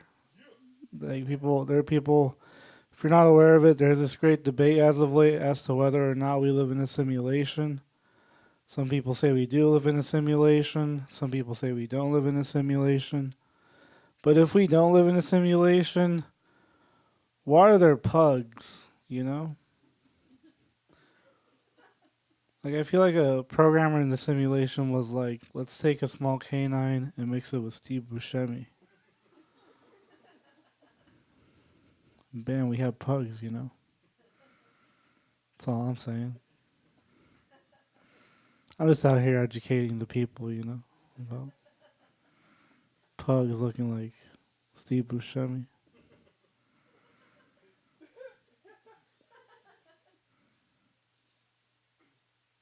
Keep it going for Chobani one more time, everybody. Come on, make some noise for Chobani. Shit, I kind of want to play the piano, but I don't want to, like, break it or anything, so I'm not going to play the piano. No, I'm not going to play the piano. So, you guys ever go outside and then the wind just fucks up your day? Does that ever happen to you? You ever just go outside and then that bitch-ass fucking wind will just fuck you up? I'll kick the wind's ass, dude. I'll fuck it up, man. Do you guys want to hear an impression of the wind?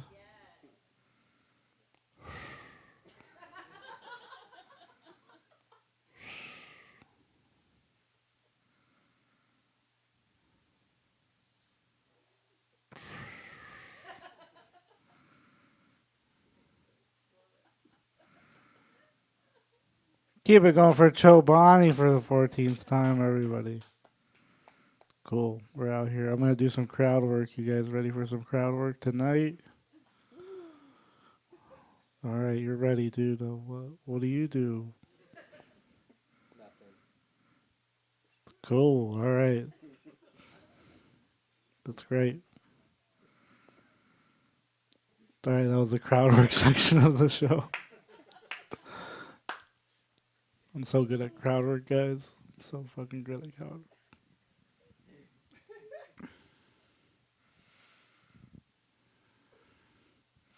For me, just thinking about possibly exercising is enough, you know? Like, I don't understand why getting physically exhausted is supposed to get you energized. Like, someone out there is like, you know what really gets me going in the morning? Just fucking running out of breath. But for me, it's like way more simple, you guys. You guys want to know what gets me going in the morning? What? I can't hear you guys. You guys want to know what gets me going in the morning? Damn, I'm fucking high as shit right now, guys. You guys want to know what gets me going in the morning? Just some good old plain old O.J. Simpson documentaries. All right. Cool. Keep it going for Chobani for the 18th time, everybody.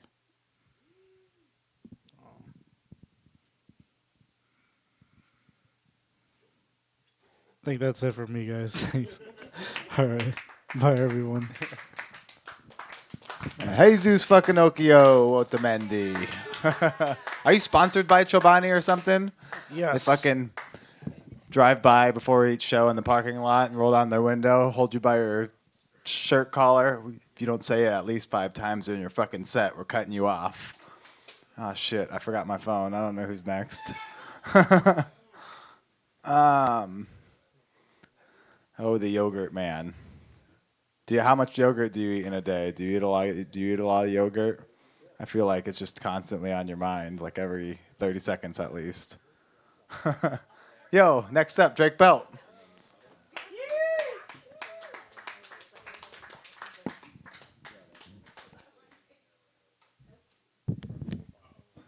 Yeah, keep it going for DJ SeeWeed, the show, Yogurt Man. We're going to hit all these topics. I hate Adam and Adrian because I feel like this is exactly how Chris and I wish we looked. Fit, long curly hair, cool ass haircut, skinny. These are what Chris and I are working towards. Hey, YouTube, like and subscribe. You're going to meet Chris later. There's 2 audience members here, a group here. YouTube. I'm just going to, talk to all of you. Shouldn't get drunk and high before you do comedy. I bet you're so proud of your kids right now. You're just going to text them and be like, you're perfect. Unless they're performing comedy here tonight, then you're like, no, not at all. Oh, well, he's running it, so that's way different. We're begging for time. Thank you. Thank you. You raised such a great son. I hope he brings me back a ton of times. Hold on, I'm out of breath. Sometimes talking for a long time is really difficult for me. This is going to be a surprise to a lot of people in the room, but I'm fat. Make sure you get my good angles. I don't know where the cameras are. It's so hard to grow up with the name Drake, but grow up with the body Josh. It's going to kill online.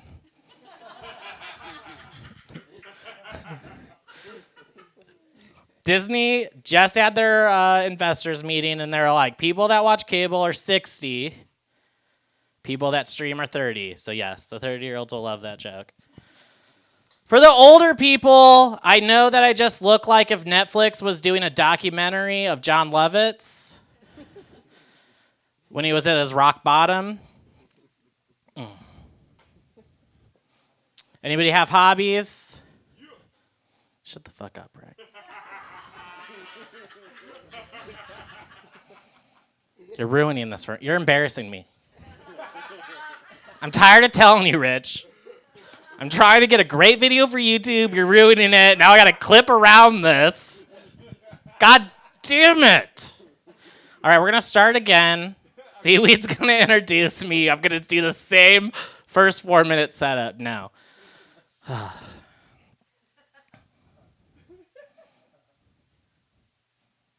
Cool. Now we're starting. It's so hard to grow up with the name. No. I have been a little bit concerned about my weight though, so I actually went to the doctor recently, and as soon as I walked in, they looked at me and they go, obese. And I was just there to get my teeth cleaned. Anyone got cool hobbies?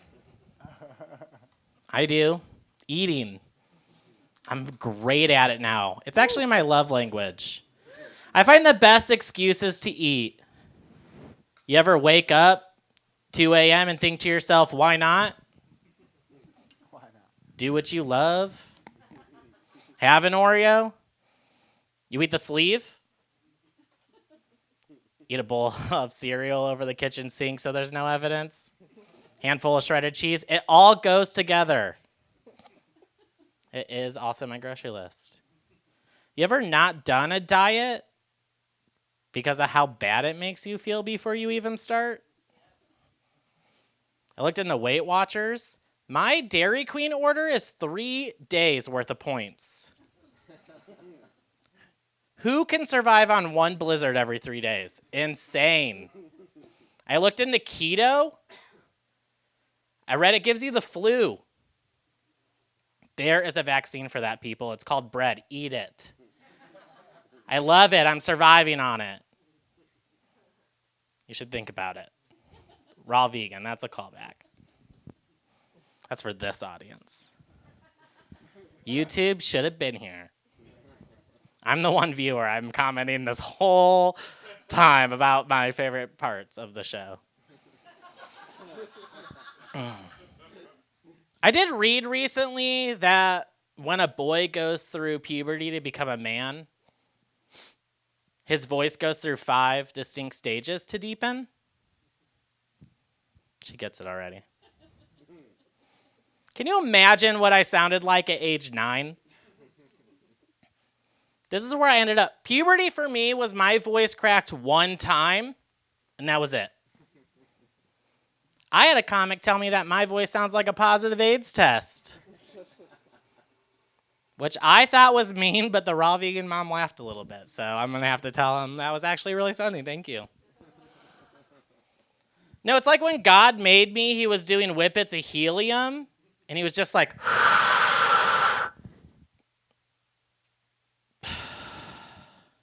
That's masculine. Let's give this boy the body of a linebacker and the voice of a figure skater. He will kill it.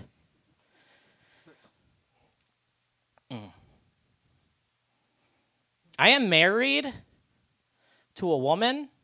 I feel like I have to clarify that to a lot of people. I did that recently, and people are like, whoa. Hey, I'm just making Dad proud. No, puberty for me was really interesting because this is the deepest my voice has ever been in my life.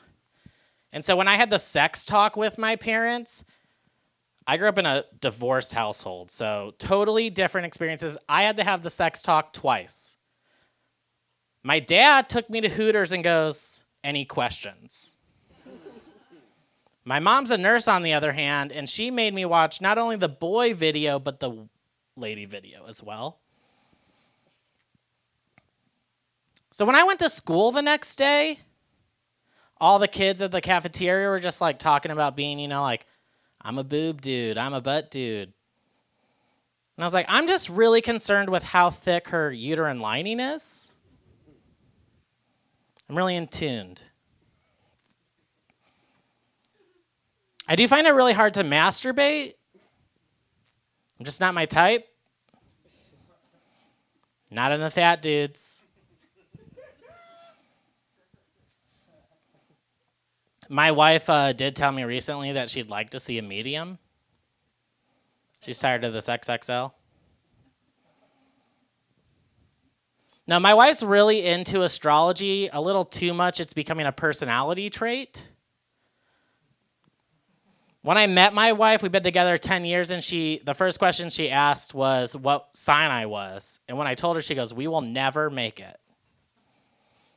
In fact, when we got married, we had to change the vows to be through sickness and in health, all planetary alignments, anything in retrograde. She's a Scorpio, so she's insane. An adult who believes in astrology, that's nuts. We had a budget meeting recently, and I said, bring all of your expenses. We're broke. She brought a star chart. That is not how Excel works. We are still poor. We have a son together. He was born last year on the 4th of July, which is really ironic for myself because that was the night I lost my freedom. You've raised him. You get it. No, my wife is really old school, and she didn't want to know what the sex of the baby was, but put me in charge of all the baby shower decorations. And I don't know if you've ever gone shopping for a baby shower, but there's 2 options, blue and pink.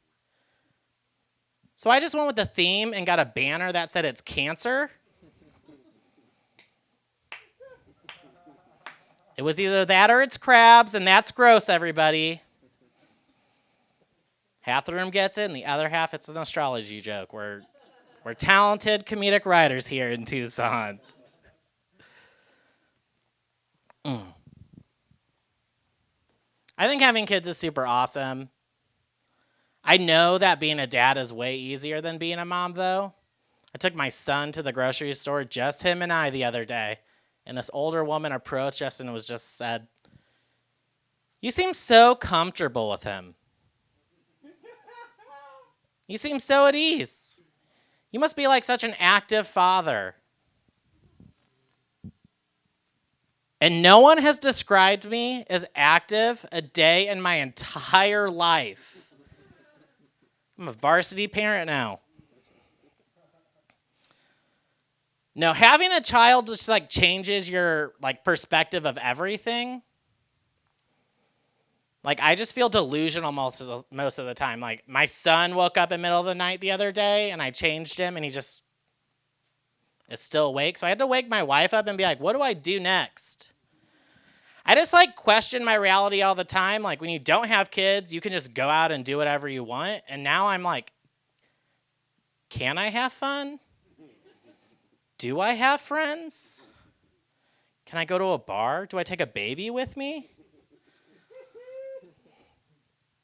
I don't know. I did go out drinking the other day, and I had a few too many.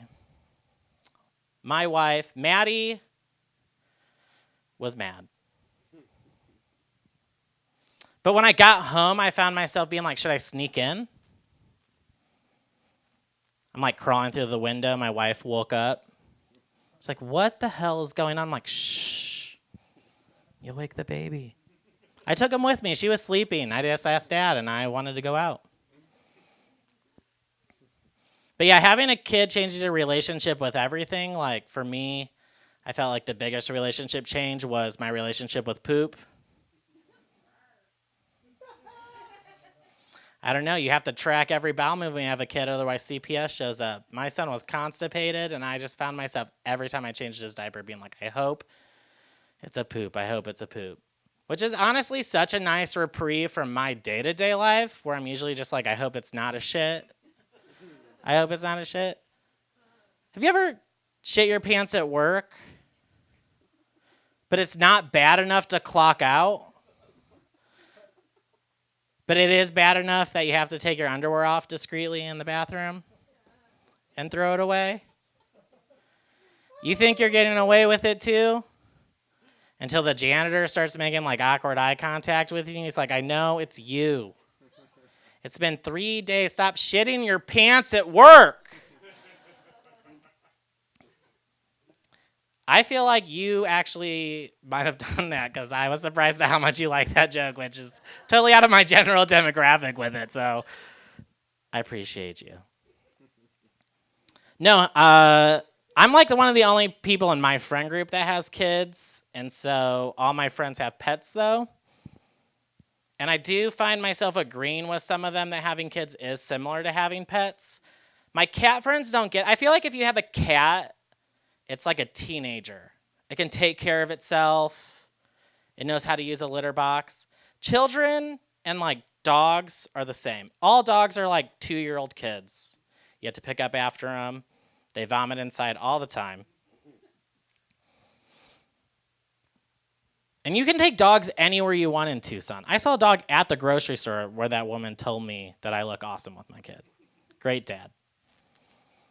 And I don't know, like, you can leave your dog home alone all day, but I do it with my son once. And I'm the bad guy. I'm crate training him.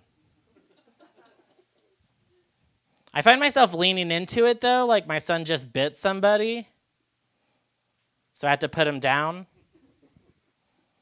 For his nap. Come on, he's a year old. He's a biter.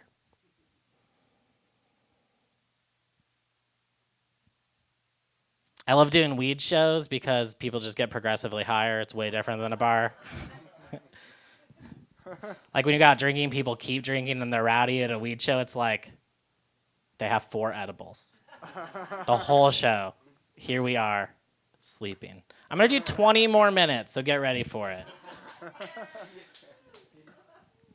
No, I went on vacation recently. My in-laws watched my dogs. Not my kids, I have dogs too. I have a job. Living awesome. I'm here. When my wife got pregnant, she told me, and I was like, I need something for myself. I'm going to start stand-up comedy. No, my in-laws were watching my pets, and sometimes my dogs love my in-laws so much. When I got back, they didn't want to come home with me. And sometimes when you love an animal so much, you just do like the best thing for it, even if it's hard. So I had to put my in-laws down.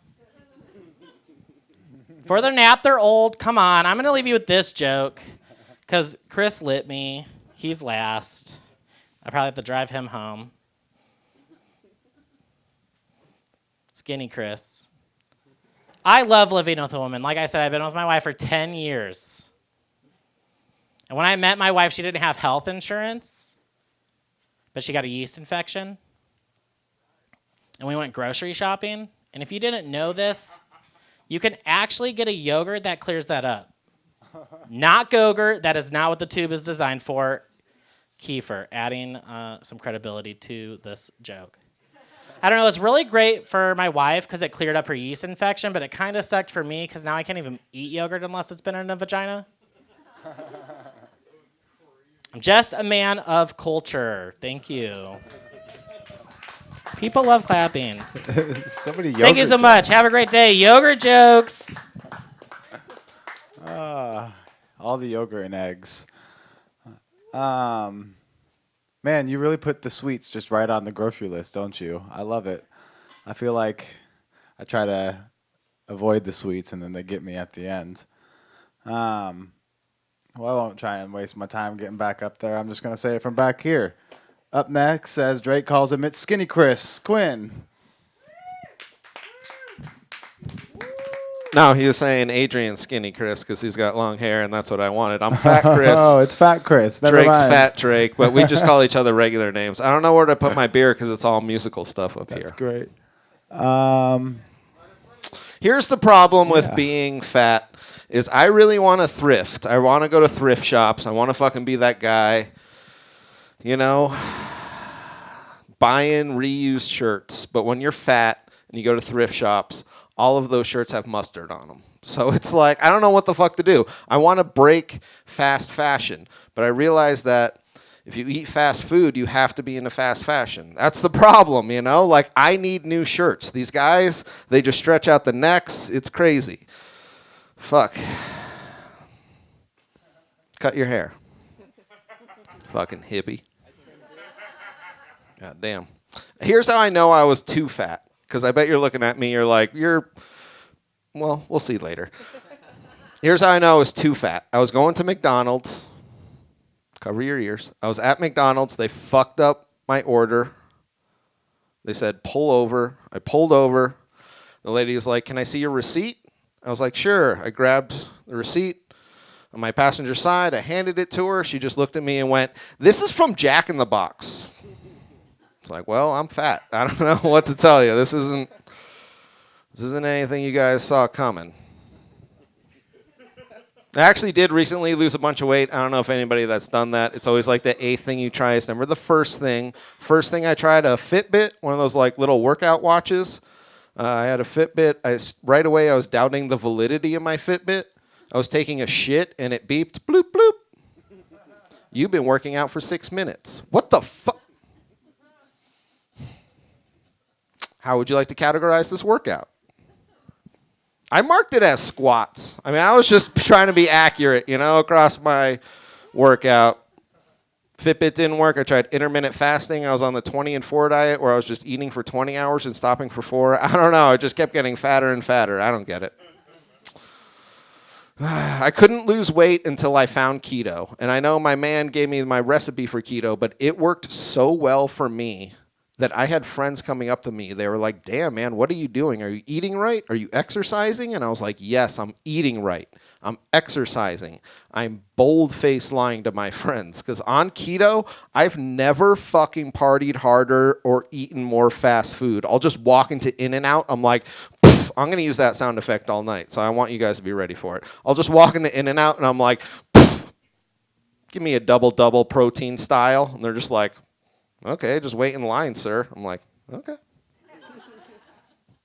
I'll walk into a bar. I'm like, give me a vodka soda protein style. They're like, first off, you have cocaine all over your face. Second off, I don't know what a protein style drink is. And I'm like, back off. I'm calling Coke keto. It's working gangbusters. So it's crazy. I was actually, I'm not even kidding, I was like 300 pounds before I did whatever. And I told my friend, I said, like, nothing is working. I think I'm going to start doing coke. He looked at me. He just gave me a once over. Just went, I don't know, man. I think it's just going to make you eat food faster. I was like, you son of a bitch. Jesus Christ. You just go, some drugs are for some people. Coke's not for you. That's all I'm saying. Fuck, man. It's crazy. Everybody's calling you raw vegan, Mom. What's your actual name? Kellyanne? Cool. What kind of socks do you have on? These kind of socks? I know. I'm trying to make that connection. What do you think, buddy? You want a new stepdad? I'm out here getting crazy, you guys. Calm down.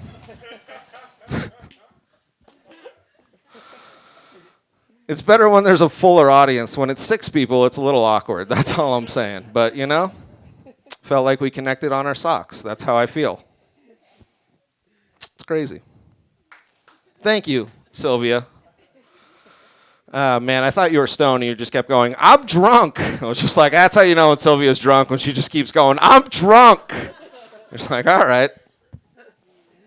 Silvia might be drunk. If I could meet one person, dead or alive, for me, if I could meet one person, it would be Nelson Mandela. I want to meet Nelson Mandela because I want to know if it's Berenstain Bears or Berenstain Bears. Like, I'm done thinking about this problem out in the streets. It's crazy. Man, I feel like I like Waffle House like my dad likes NASCAR. Just for the crashes.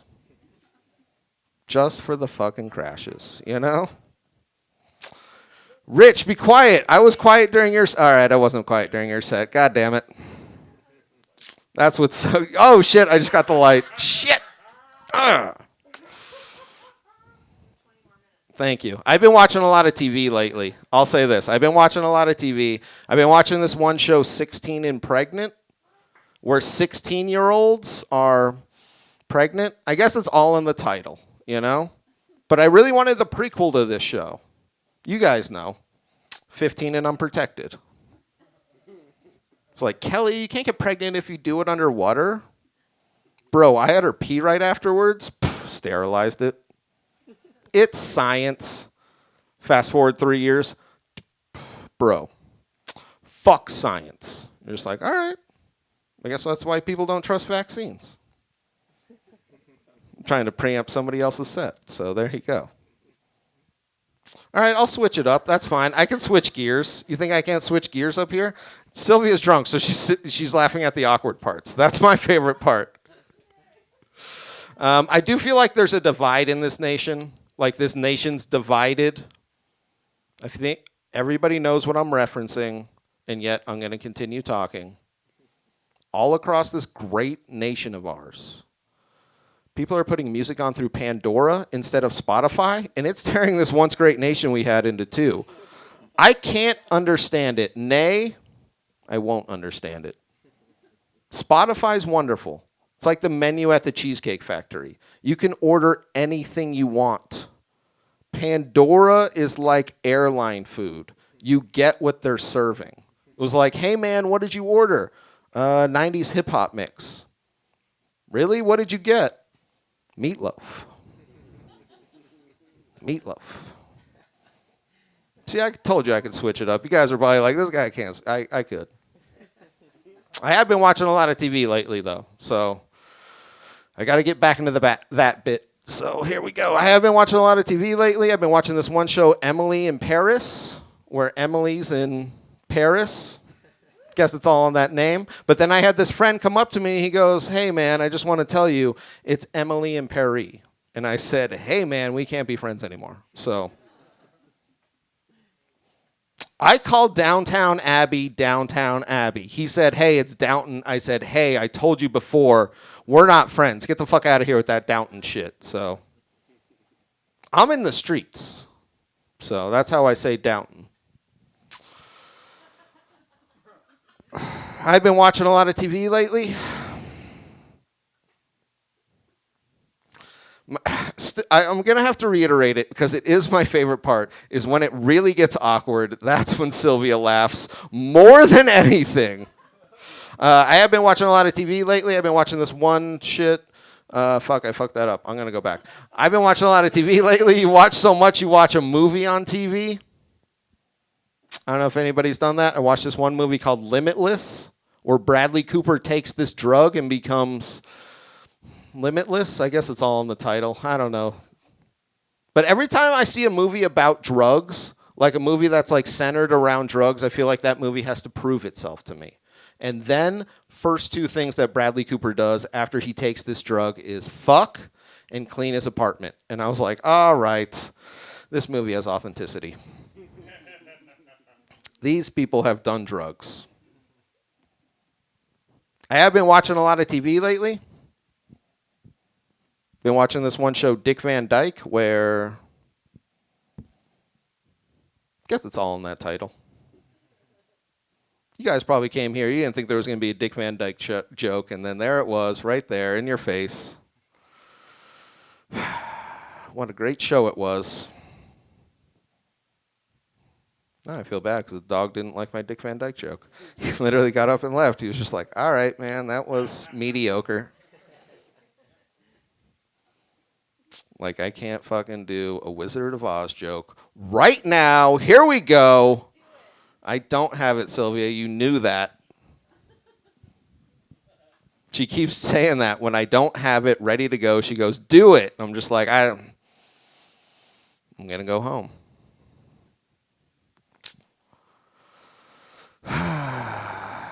All right, I'll do other jokes. It's fine. I was just, the dog leaving like really threw my energy off. I don't know if anybody can tell that. That was like my one guy I kept looking at was like, yeah, dude. Because I don't know if anybody knows this, but I love dogs.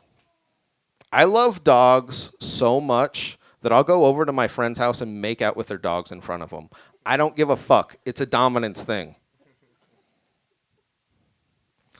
I love drugs. Oh my God, I love drugs. But I fucking hate when my friends do drugs because they can't keep their wits about them. It's a dominance thing. Don't worry. I do have this friend. He's a germaphobe. He's really hard to hang out with. Just like hanging out with him in normal situations is super hard. I try to go to his... Sorry, I'm stumbling over my words. I've been drinking. I tried to go over to his house for the first time. He said, hey, man, can you take your shoes off? I said, hey, man, my socks are way dirtier than my shoes. So, ball is in your court. He just goes, how is that even possible? I was like, I don't think you want me to answer that question. This friendship is on a knife edge, you know? I took 2 naps today. First one just didn't stick. That's the whole joke. Setup, punchline. You ever had that happen? You ever wake up more tired than when you fell asleep? It's crazy. It's counterproductive. It's like when I eat a bunch of edibles and I'm hungry, I'm just like, this isn't going to solve this problem. I don't know what I'm even thinking. Like, what the fuck? I have been going pretty hard at life. I was in Bisbee. I ate a bunch of mushrooms. I'm hanging out in this bar. I'm hallucinating on said mushrooms. This beautiful woman came up to me with her dog. Her dog started smelling me, and she goes, oh, do you have dogs? I just looked at her dead in the face, and I just went, no, my socks are filthy. She just laughed, looked at me expectingly, like, say something else, funny guy. I just looked at her, I just went, I'm on drugs. I don't know. And that was it. Went home by myself. It's crazy. I've always really wanted to have a threesome. I'm going to reiterate this premise so we're all on the same page. I've always really wanted to have a threesome, but I feel like it's delusional on my part. Like, I can barely make one woman come, let alone a guy right after. I have been having one of the craziest weeks of my life. I'll admit it. I took my car into the shop. It was like making a weird-ass noise. The guy that was working there said, hey, man, what do you think's wrong with it? I was like, I don't know. I don't know anything about cars. I don't know how to fix anything around my house. I don't even know how to chop wood. I'm the type of man that needs a man around the house, you know? I do have this friend. I do have this friend. Every time she sees some guy drive a big-ass truck, she has to comment on his penis size or lack thereof. And it got me thinking, like, do women with large vaginas buy compact cars? You know, for the compensation? And it got me thinking even further because she drives like an F-150 lifted.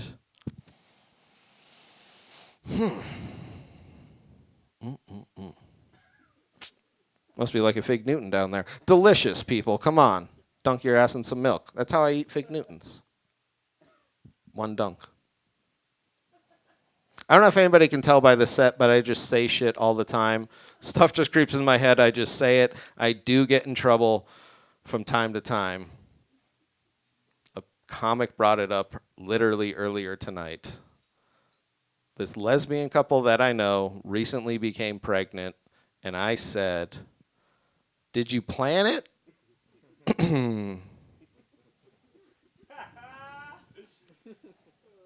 My voice cracked like that when I said it to them, too. It was ridiculous. They were like, "Did we what? The fuck do you think happened? The condom broke?" I was like, "I don't know. You tell me what happens in there. I'll jump in when I hear something familiar." She was like, "I'm not telling you what happens in my bedroom. Stop saying my vagina looks like a Fig Newton. Not having a threesome with you and my wife. I can barely make one woman come, let alone a guy right after." And I was like, "You bitch." That's my line. I'll say this. I actually did have a threesome. I'm recently divorced. Thank you. First applause. Normally it's sadness, but I'll take the applause. And I actually did have a threesome, but I'll be honest, my friends had the exact same response. They said it didn't count. So they weren't cheering me. They kept saying it didn't count because I actually had a threesome with 2 midgets. Calm down. Simmer. My defense. I took a regular woman home from the bar. She was wearing a trench coat. Got her back to my place. Took off the trench coat. It was 1 midget stacked on top of the other. I was like, "You son of a bitch.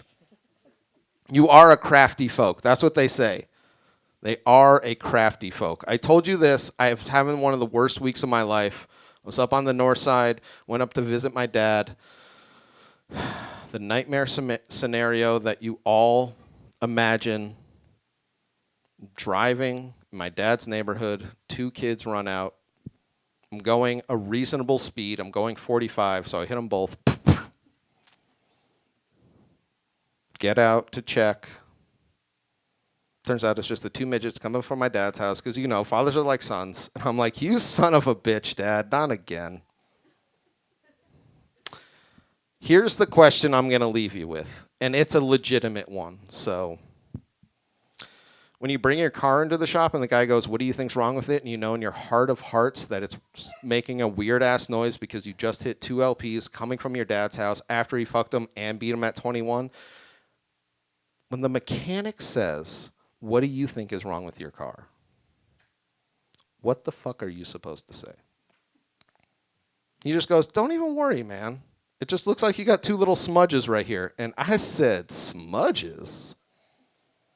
Those were smidgets." All right, guys. Thank you all very much. I'm Chris Quinn. Boom. Woo, Chris Quinn, y'all. Chris Quinn, Chris Quinn, Chris Quinn. You say it like 2 times fast. Chris Quinn, Chris Quinn. Is it Chris Quinn? It's Chris Quinn, guys. Fuck, I had a joke. And I said Chris Quinn's name too many goddamn times, and I forgot what the hell the joke was. Oh, well. Was it based on Christian? No, he's not Christian. I wasn't going religious with it. Although I do have the Jesus thing going on, I guess. Up next is Brady Evans.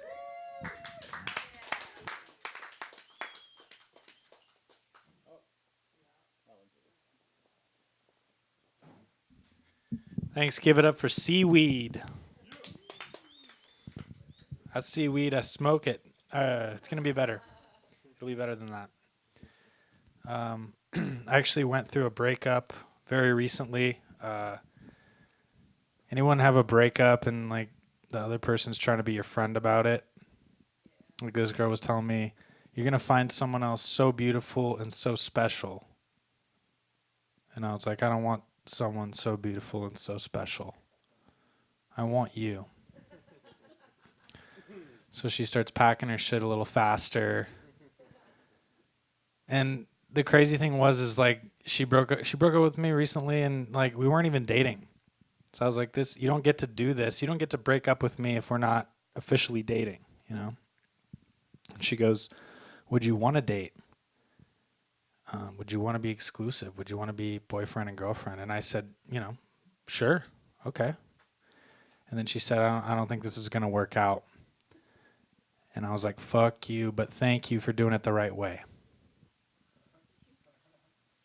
And she's still a part of my life. Like, she still goes to Walmart. I know. It's like, we used to go to Walmart. Holy shit, move on. Weed's legal now, which is cool. I saw this place is 420 friendly. Heard Chris using the word midget. Chris using the word midget is kind of like a black person saying the N-word, you know? It's like, I get it. Like, I get why you can use it and the rest of us can't. Where are you, Chris? He's out? Oh my God. Now I actually feel bad. Like, I didn't want to do that behind his back. Oh, fuck. Oh, yeah. Well, he came because of me last night. God damn, I'm fucking quick, dude. It's hot. Jeez, is it hot in here? What the fuck? I did mushrooms recently. Oh, no, I was doing weed's legal, which is cool. I like weed being legal, right? Because I could finally go to Chiba Hut with a clean conscience. I'm serious. I go to Chiba Hut, I feel weird about it. Like, I'm heading home from Chiba Hut. I got my sandwich in the front seat. I get pulled over by the cops because I'm white. Cop's like, "Yo, what is that in your front seat?" I'm like, "It's a Subway footlong. Okay, it's not a blunt." They didn't teach you the difference at the academy? Did you know if you Google Chiba Hut, the first thing that comes up is a question on Google. It says, "Does Chiba Hut get you high?" Let me tell you why that's funny. Let me explain to you why I'm funny. It's funny because I didn't know I could Google something that many times to where it comes up the first Google search in the algorithm. So I did mushrooms with this girl, and we were kind of around the 45-minute mark. I started to feel some shit. Regret. I started to feel some shit, and I'm like, "Hey, do you feel anything?" And she's like, "I feel nothing. I don't feel anything at all." And I was like, "Great. Well, now I know I'm doing mushrooms with a sociopath." And then I hate mushrooms because you wake up with a bunch of wanted posters with your face on it. Wake up with a bunch of Google searches you didn't know you made. I woke up the other day after doing mushrooms. 3 crazy Google searches in my history.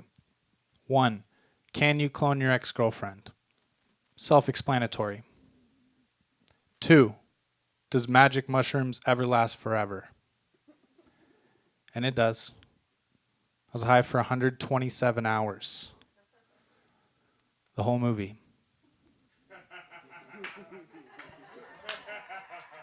A couple hours after that, too. It's like 129 hours. 3, does Chiba Hut get you high? One of my friends and I were having lunch recently. He goes, "I think my girlfriend's a slut because she slept with 3 of my friends before we were together." I was like, "Man, that is not a slut. Okay, that's a normal, living, breathing Target employee." I see some of you guys looking at me kind of scared here. Just stay with me. I can say that. All right, I've been a Target employee for like 6 years, and I've been a slut for 8. He's like, "Target employee? She's never worked at Target. I don't know what you're talking about. That makes no sense."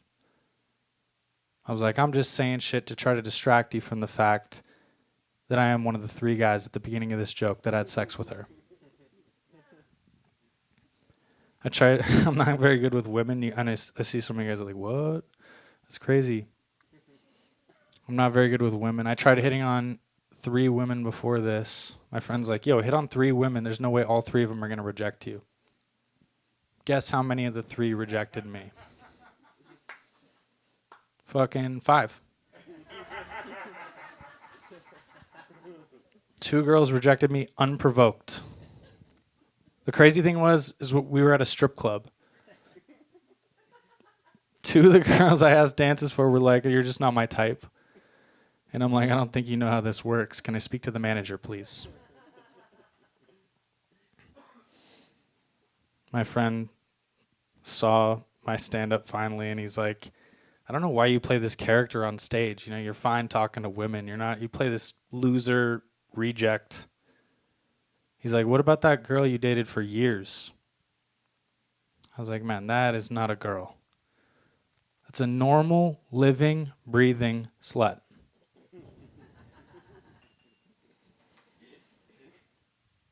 Have you ever noticed that when people swap mosquitoes, they always refer to it as a male? You never in your life hear, got her. And I figured it out. I figured out why. It's because men suck and parasites suck, right? I can say that. I've been a man for 28 years and I've been a parasite for 6. I was just over at Bison Witches right now and I wrote this bit that's about to bomb. I was over there, and they forgot the bacon on my sandwich. And I wanted to say something, but I was paranoid that they were going to think I'm the type of person just take my bacon off the sandwich and eat it really quick and then be like, you forgot my bacon.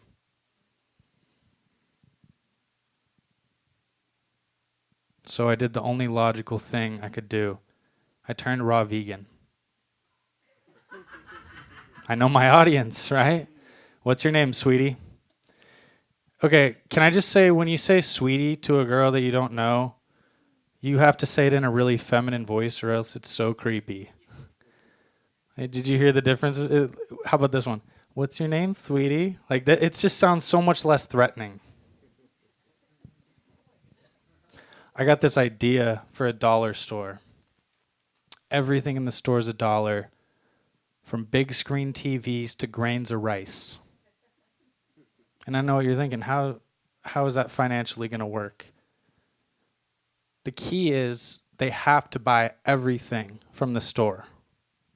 Okay? And to ensure they do, I hire this big-ass guy to follow them home, make sure they don't go to any other stores. If they do, they get the shit beat out of them. It's a great idea. You guys can buy in right now if you want. Oh, man.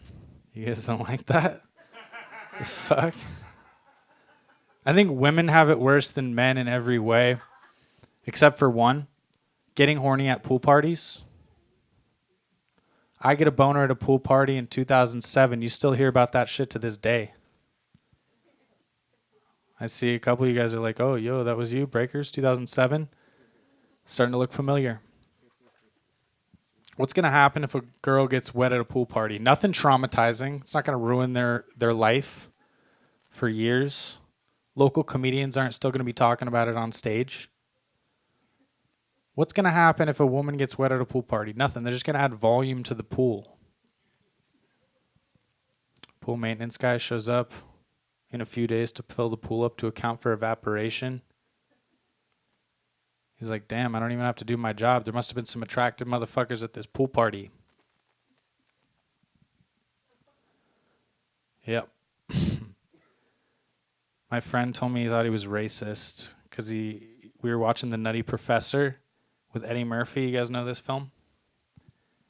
We were watching The Nutty Professor with Eddie Murphy, and he's like, I think I might be racist because all these black people look the same. And I was like, man, you're not racist. It's all Eddie. Everyone's Eddie. You understand? That's all I got for that one. But I know there's something there. There's a little something. Oh, man. Fuck. When people just start saying, yeah, that's when you know. That's when you know. That's all right. No, yeah, it's not the worst thing you hear up here. The worst thing I've ever heard was I made a joke and a bunch of people groaned. And then someone stood up in the crowd and then they turn around and they go, hey, be nice. That's someone's stepdad, probably. And I was like, not even stepdaddy?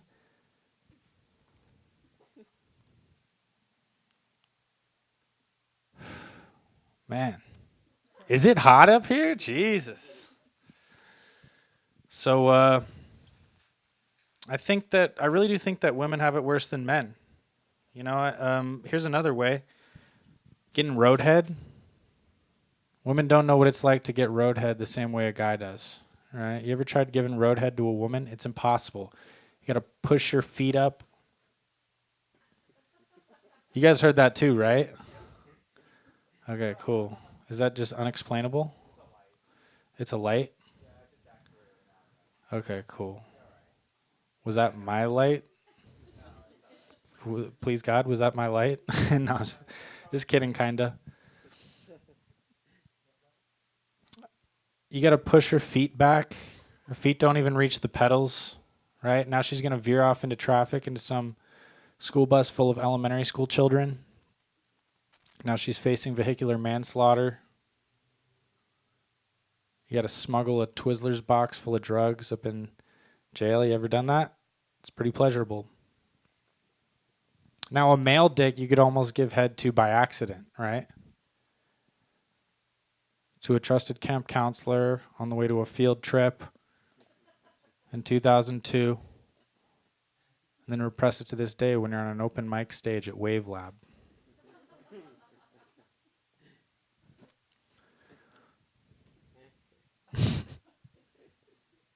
Hey, that's the first time people love trauma over here.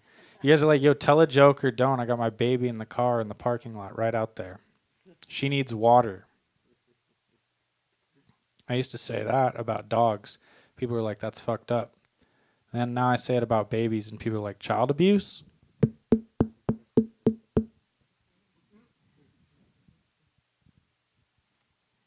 You ever been eating a girl out and her dog comes right upon you and starts eating you out? And you know, it's funny for the first hour, 45 minutes. And then you're like, will you please stop? I'm not going to do anything. That's gross. I'm not going to do anything else like that. You ever been eating a dog out and a girl comes right up behind you?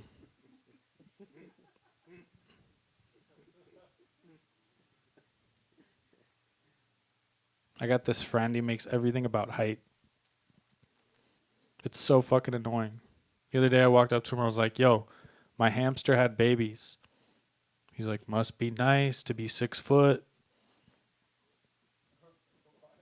I was like, that doesn't make any sense, man. Just because you're a little shorter than me does not mean you had any less of a chance of impregnating that hamster than I did. I did a lot of research for that joke to make sure hamsters would not lay eggs. He makes everything about height. He's so insecure about his height. Like the other day he tells me, Brady, you have no idea what it's like to be a short guy. I was like, little do you know that I was a fucking baby once?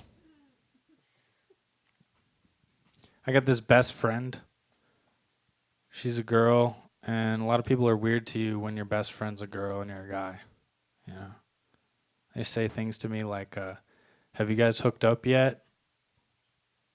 Have you guys fucked? Have you fucked the shit out of her? I'm like, no, Mom. Fuck the shit out of her. I hardly know her. Right? The only way I would ever have sex with my best friend in any alternate universe, only way I would have sex with her is that she wanted to have sex with me.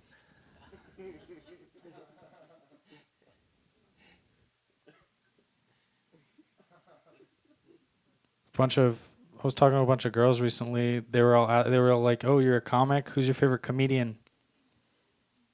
I looked them all dead in the eyes. I said, "Louis C.K."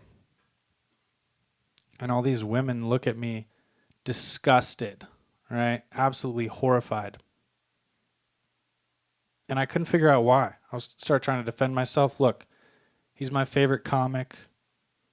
Okay, he makes me laugh the most. You guys asked. They're still looking at me disgusted. Then finally I realized I looked down and my pants are down and I'm jacking off in front of all the women. Classic mistake.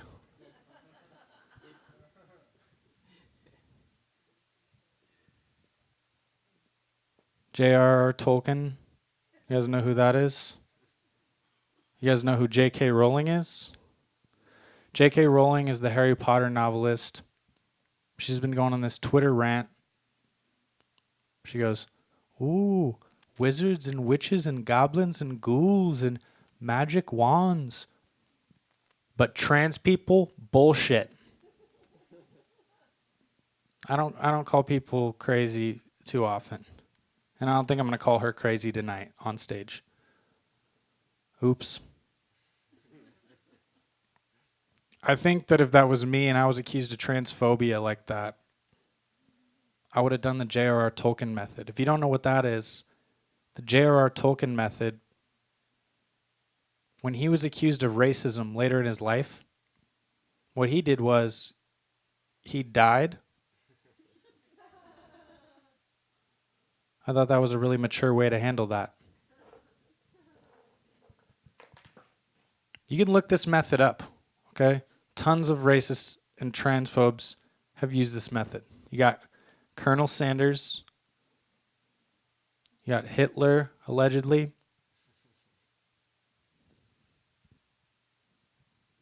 That's it for that one. Fuck.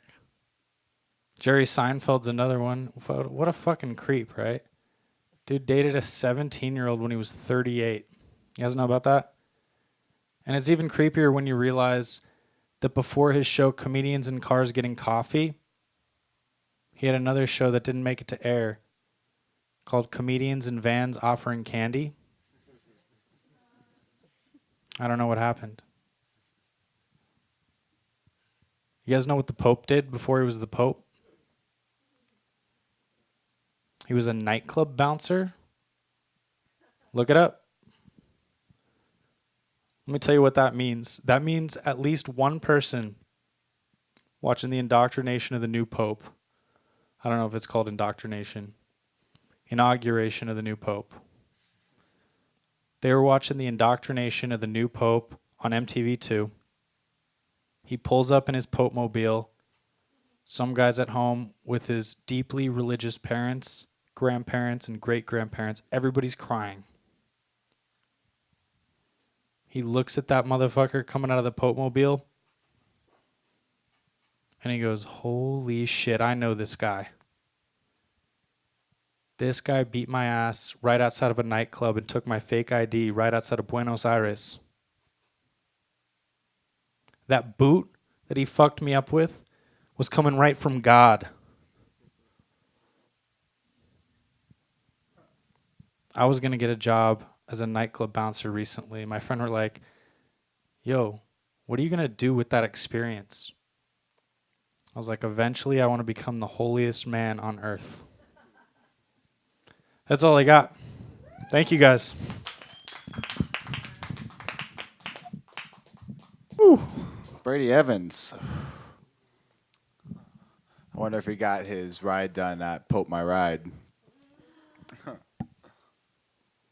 Yo, on that Chiba Hut thing, we do like to do sponsored events here, or catered events here, and Chiba Hut likes to sponsor the motherfucker. That's a beautiful thing. Our last comedy night was sponsored by Chiba Hut. Definitely looking to do more of that. All right, we got two more here. Adrian Ochoa Gomez. You're the man on the mic. Go for it.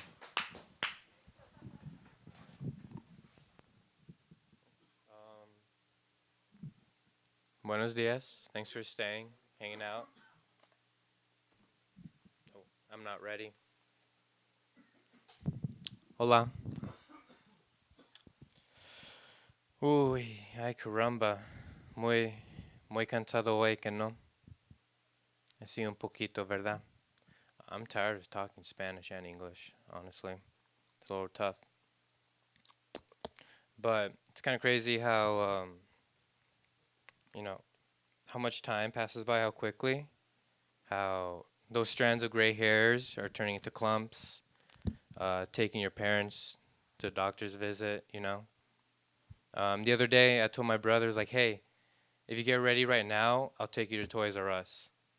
And he just kind of stared at me blankly like you guys, like a teenager does. But I don't know, he's smart. He is on the spectrum, though. And so every day I'm with him and I'm trying to pull him off, take him down. But sometimes I hop on. It's fun. We pretend. We like to pretend. You see that LeBron James passed all-time scoring record? He beat Lou Alcindor, or Kareem Abdul-Jabbar, after he transferred faiths. The more you know, right? We paying attention, right? Did we see the U.S. sending Russian busing tanks to Ukraine, right? All the earthquakes happening in Turkey. It's a bummer. Jeffrey Epstein didn't kill himself. Fly, just fly. But yeah, I mean, it's nice that Maridoja is legal. I did vote against it though. It's my medicine. I need it. I have my medical card for it. I know it sounds tough. I tore both my ACLs. I had knee surgery, cracked my collarbone, so I know what medicine I need to use. I was given the Percocet, the Vicodin, the Oxy, and so the Xanax, the Molly, the mushrooms, the acid, the Xanax. I needed all of that. Lean was probably the coolest high I've ever been. It's like a cartoon, for real. Like, you are moving in slow motion. But that stuff will make you retarded or have seizures, whichever one's first. Will YouTube bleep that? I'm sorry, YouTube. But I don't know. I like spick shit.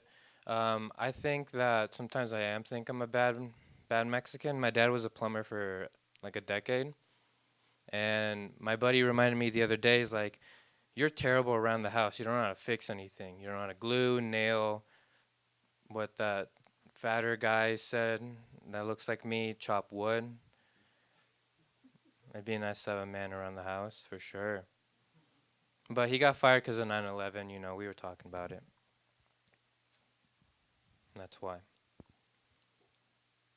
But I don't know. You kind of always have those buddies kind of freaking out on you, asking questions. Like the other day, I was over at his house, at his coffee table, crushing up a pill like I normally do.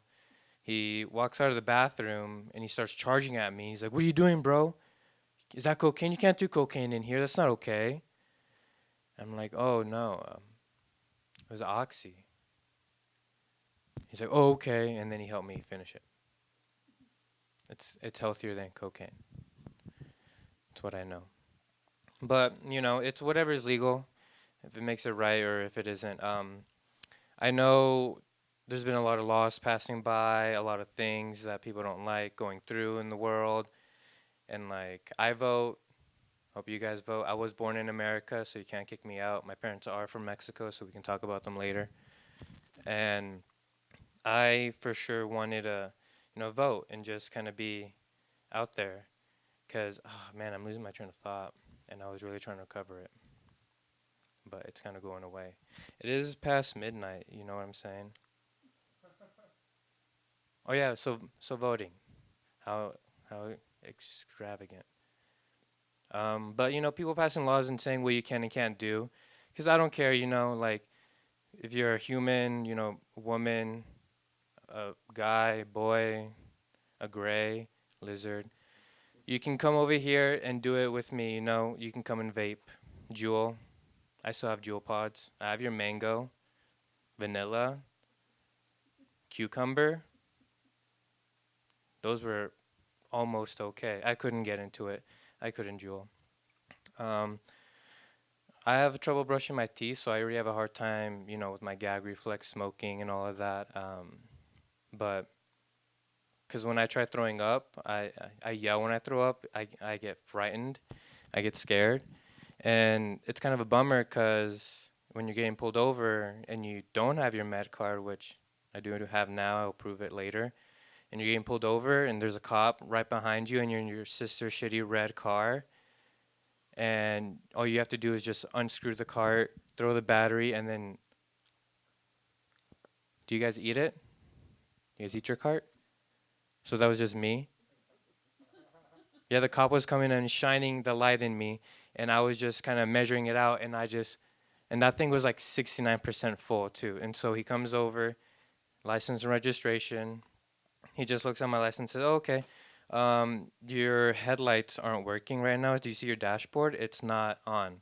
And so you don't live too far away. Just go home, and you'll be okay. And so I'm grabbing my sternum, thinking, okay, thank you. And I told you guys, I yell when I throw up, and I get scared, and so I couldn't get it out.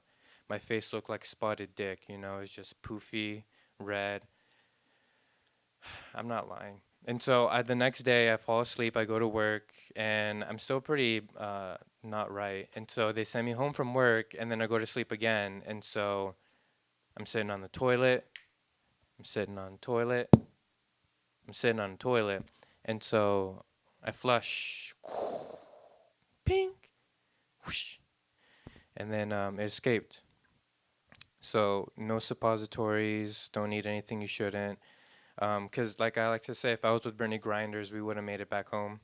Just like that, just the way I told you. She would have just, she's a big girl. I'm sure she could have ate it easier than I could have.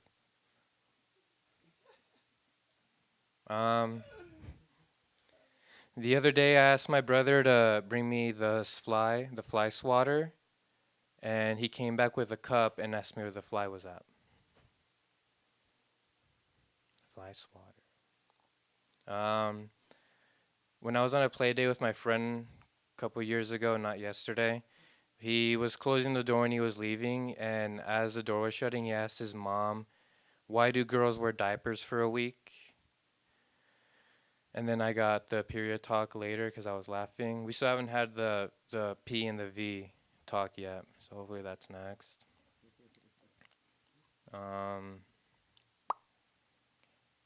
Shoot, I had this other one, but I'm going to cheat.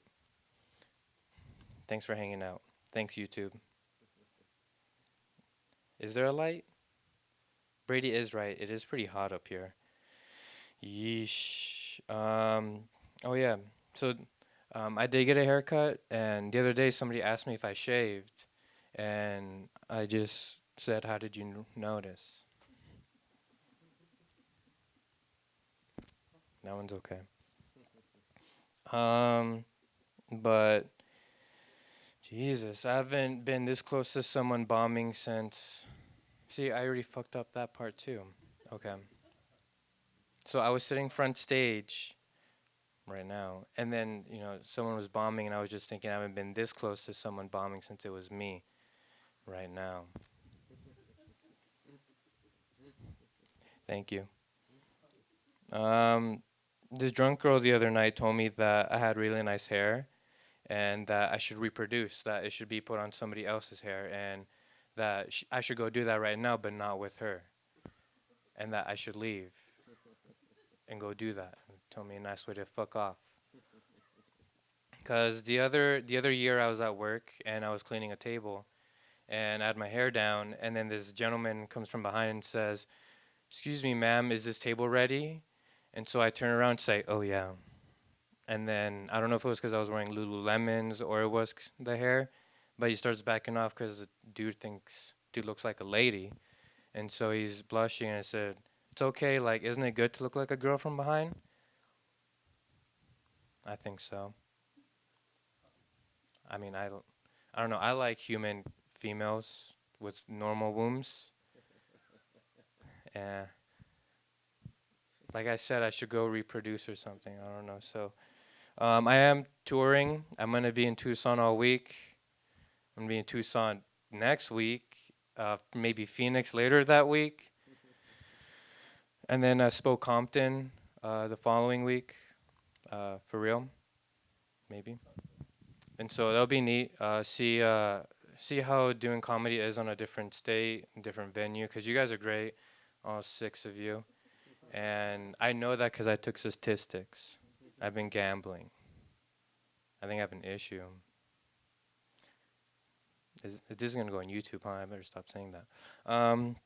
But that's all I really got to say. I didn't see a light, but there's one more feller coming up, and he's an okay hoser.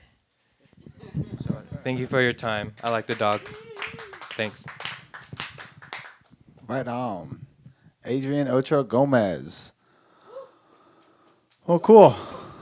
I think that leaves it to our last act of the night here. Adam Smith, take the stage.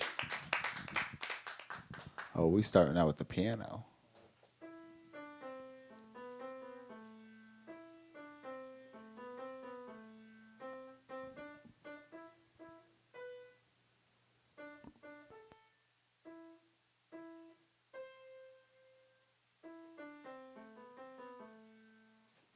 Yeah, I'm not really doing that, guys. No one was gonna do it. I had to do it. So nobody even touched that thing. I was gonna touch it. I was gonna bad touch it. It's the only way I touch things. Man, all the people I wanted to roast are gone, so I'm gonna roast them anyway since it's gonna be on YouTube. So I'm gonna pretend like Silvia's still here. Silvia, I was wondering how you were getting gigs. Was it sucking dick? Man, Chris, if cocaine isn't working, try chemo. The last time I saw Jesus, I was in San Quentin. That's for SeeWeed back there. Man, I really like that SeeWeed joke Brady did. Son of a bitch, it's so easy. He said, I like to see weed. I was like, man, I usually don't laugh at some shit like that, but he got me.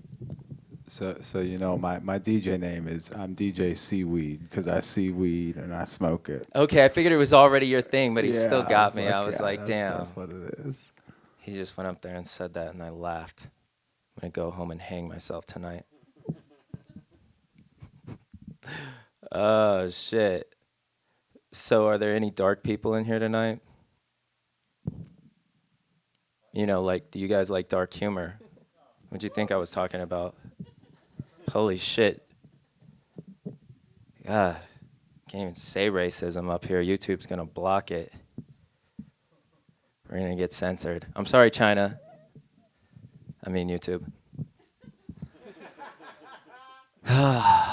This one.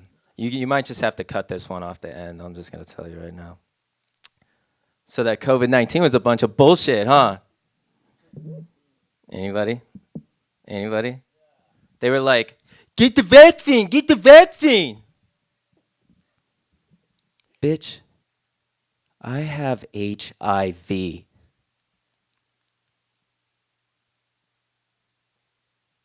one of these is on? That's the red light, right? COVID-19 doesn't stand a chance.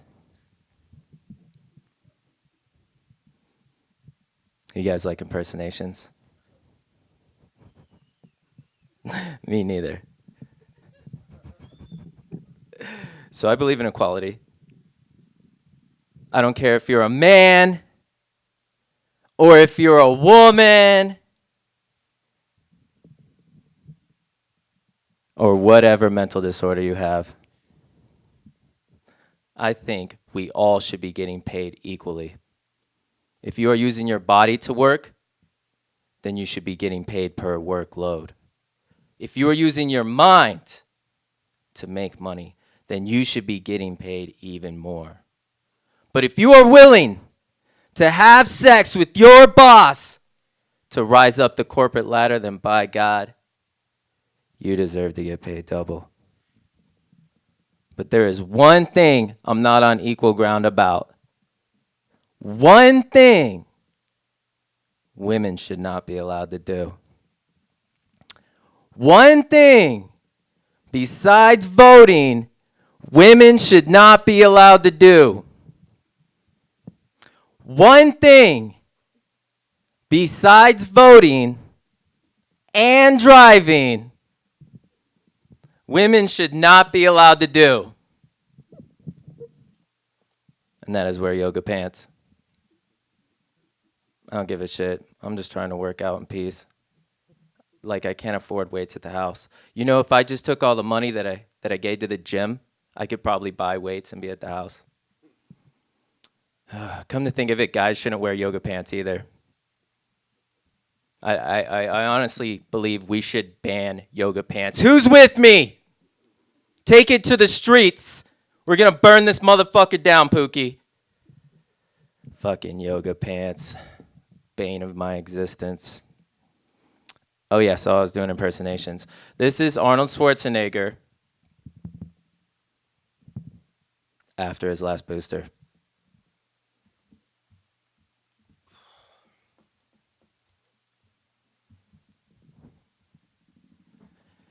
Get to the chopper, yay, yay, yay. Thank you. So my parents were married for 52 years. They're still married. I don't know why I said they were. They are still married. And that's how I know, without a doubt, there is no God.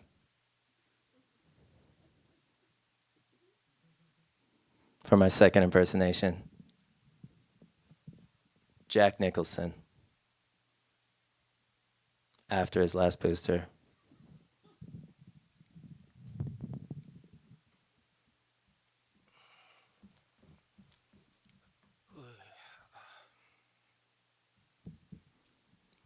You can't handle the truth.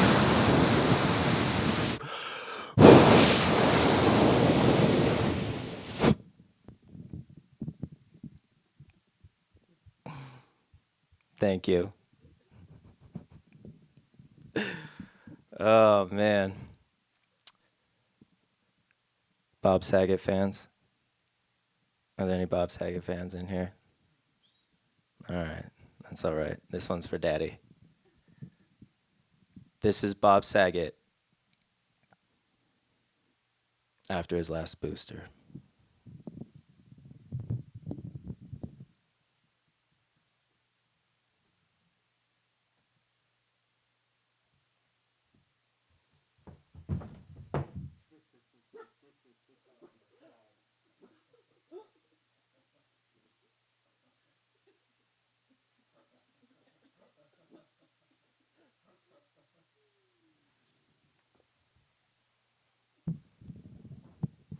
Thank you. Oh, man. So I was married once. Never gonna do that shit again. Rape me once, you know what I'm saying? Not twice. Michael J. Fox fans. Any Michael J. Fox fans? Trying to read the crowd. I guess you guys are a lot younger than you look. Anyways, I don't want to say I'm drunk and high up here. Not on YouTube's. This is Michael J. Fox after his last booster.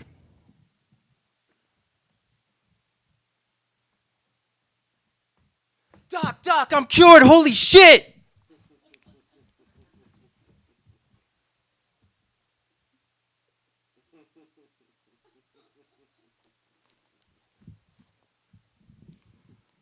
Shaking because he wants to, not because he has to. Oh, man, you guys are great. This is, I mean, I've never been in front of 150 people before. That is a lot of people. 100 maybe. Not, yeah, this place is great. What is this place called again? Wave Lab. See, I'm not that high. I could read that shit. Holy shit. Yeah. Wave Lab. I really like this place. It looks super dope in here. Outside, it looks like you don't want anyone to find this place ever. And I think I like that the most about it. We only found it because we knew the comedian standing outside. He was like Morpheus. He was like, hey man, you want the Xanax? Or the Xanax made out of fentanyl? And I was like, can I have both of them? He said no, then he popped the one that was actually fentanyl, so I just took the school bus. If you guys don't know what that is, that's good. Good for you. Good for you to don't know the bar, the Zanny bar. That's how you go deep. That's how you get your friends mad at you. That's how you fight your friends and don't remember. That's how you get jumped by two black guys behind a bar, okay? Xanax. You won't remember, but you're not waking up the next day. You're waking up 3 days later in the hospital asking people what happened. And they're like, well, you remember when you took all of my prescription of Klonopin? That was like the beginning of it. Anyways. So yeah, I was married. That was fun. She was from Russia. And yeah, that wasn't really the problem. Russians actually love us. It's crazy. I went over there. My travels over there weren't so good though. Apparently, there's a bunch of dumb people in Russia. Just straight up. I was riding on this train and there was no AC like they're like the Amish, all right? They don't have any, like, okay, China charges them like 10 times what the electronics are worth, what we get them for. They're like 10 times more expensive there, and they make like 1/10 of what we make, which super sucks for them. Because China sends us that shit for pennies on the dollar. So apparently they don't have AC on these trains, and in the summertime you won't know. But it's like the Jews during World War II, okay? That's what we felt like, because that shit was hot. And you couldn't even roll the windows down. There was this little crack on the top. You could just crack the window, okay? And let me give you more of a vivid picture. We were right next to the restroom, right next to it, the cabin right next to it. I swear they had other cabins. They're like, nah, you're getting this cabin right next to the bathroom. And they hadn't cleaned that thing since 1949. And it's hot boxing in there. It's hot as hell in Siberia in the summertime. It's the craziest shit. You never would have thunk it with all these fucking Hollywood movies. Fuck you, Hollywood. I don't know where the other camera is. Fuck you, Hollywood. Tricking us with your bullshit. So I'm dying. I am literally dying. And I was like, I'm never coming to Russia again. And I didn't even wait to leave Russia before I divorced my wife. And then I left her there.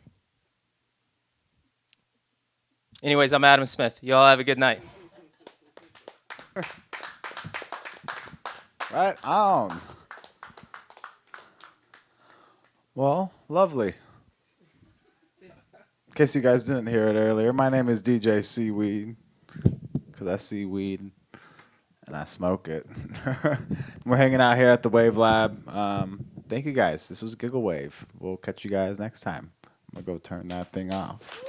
Much appreciated.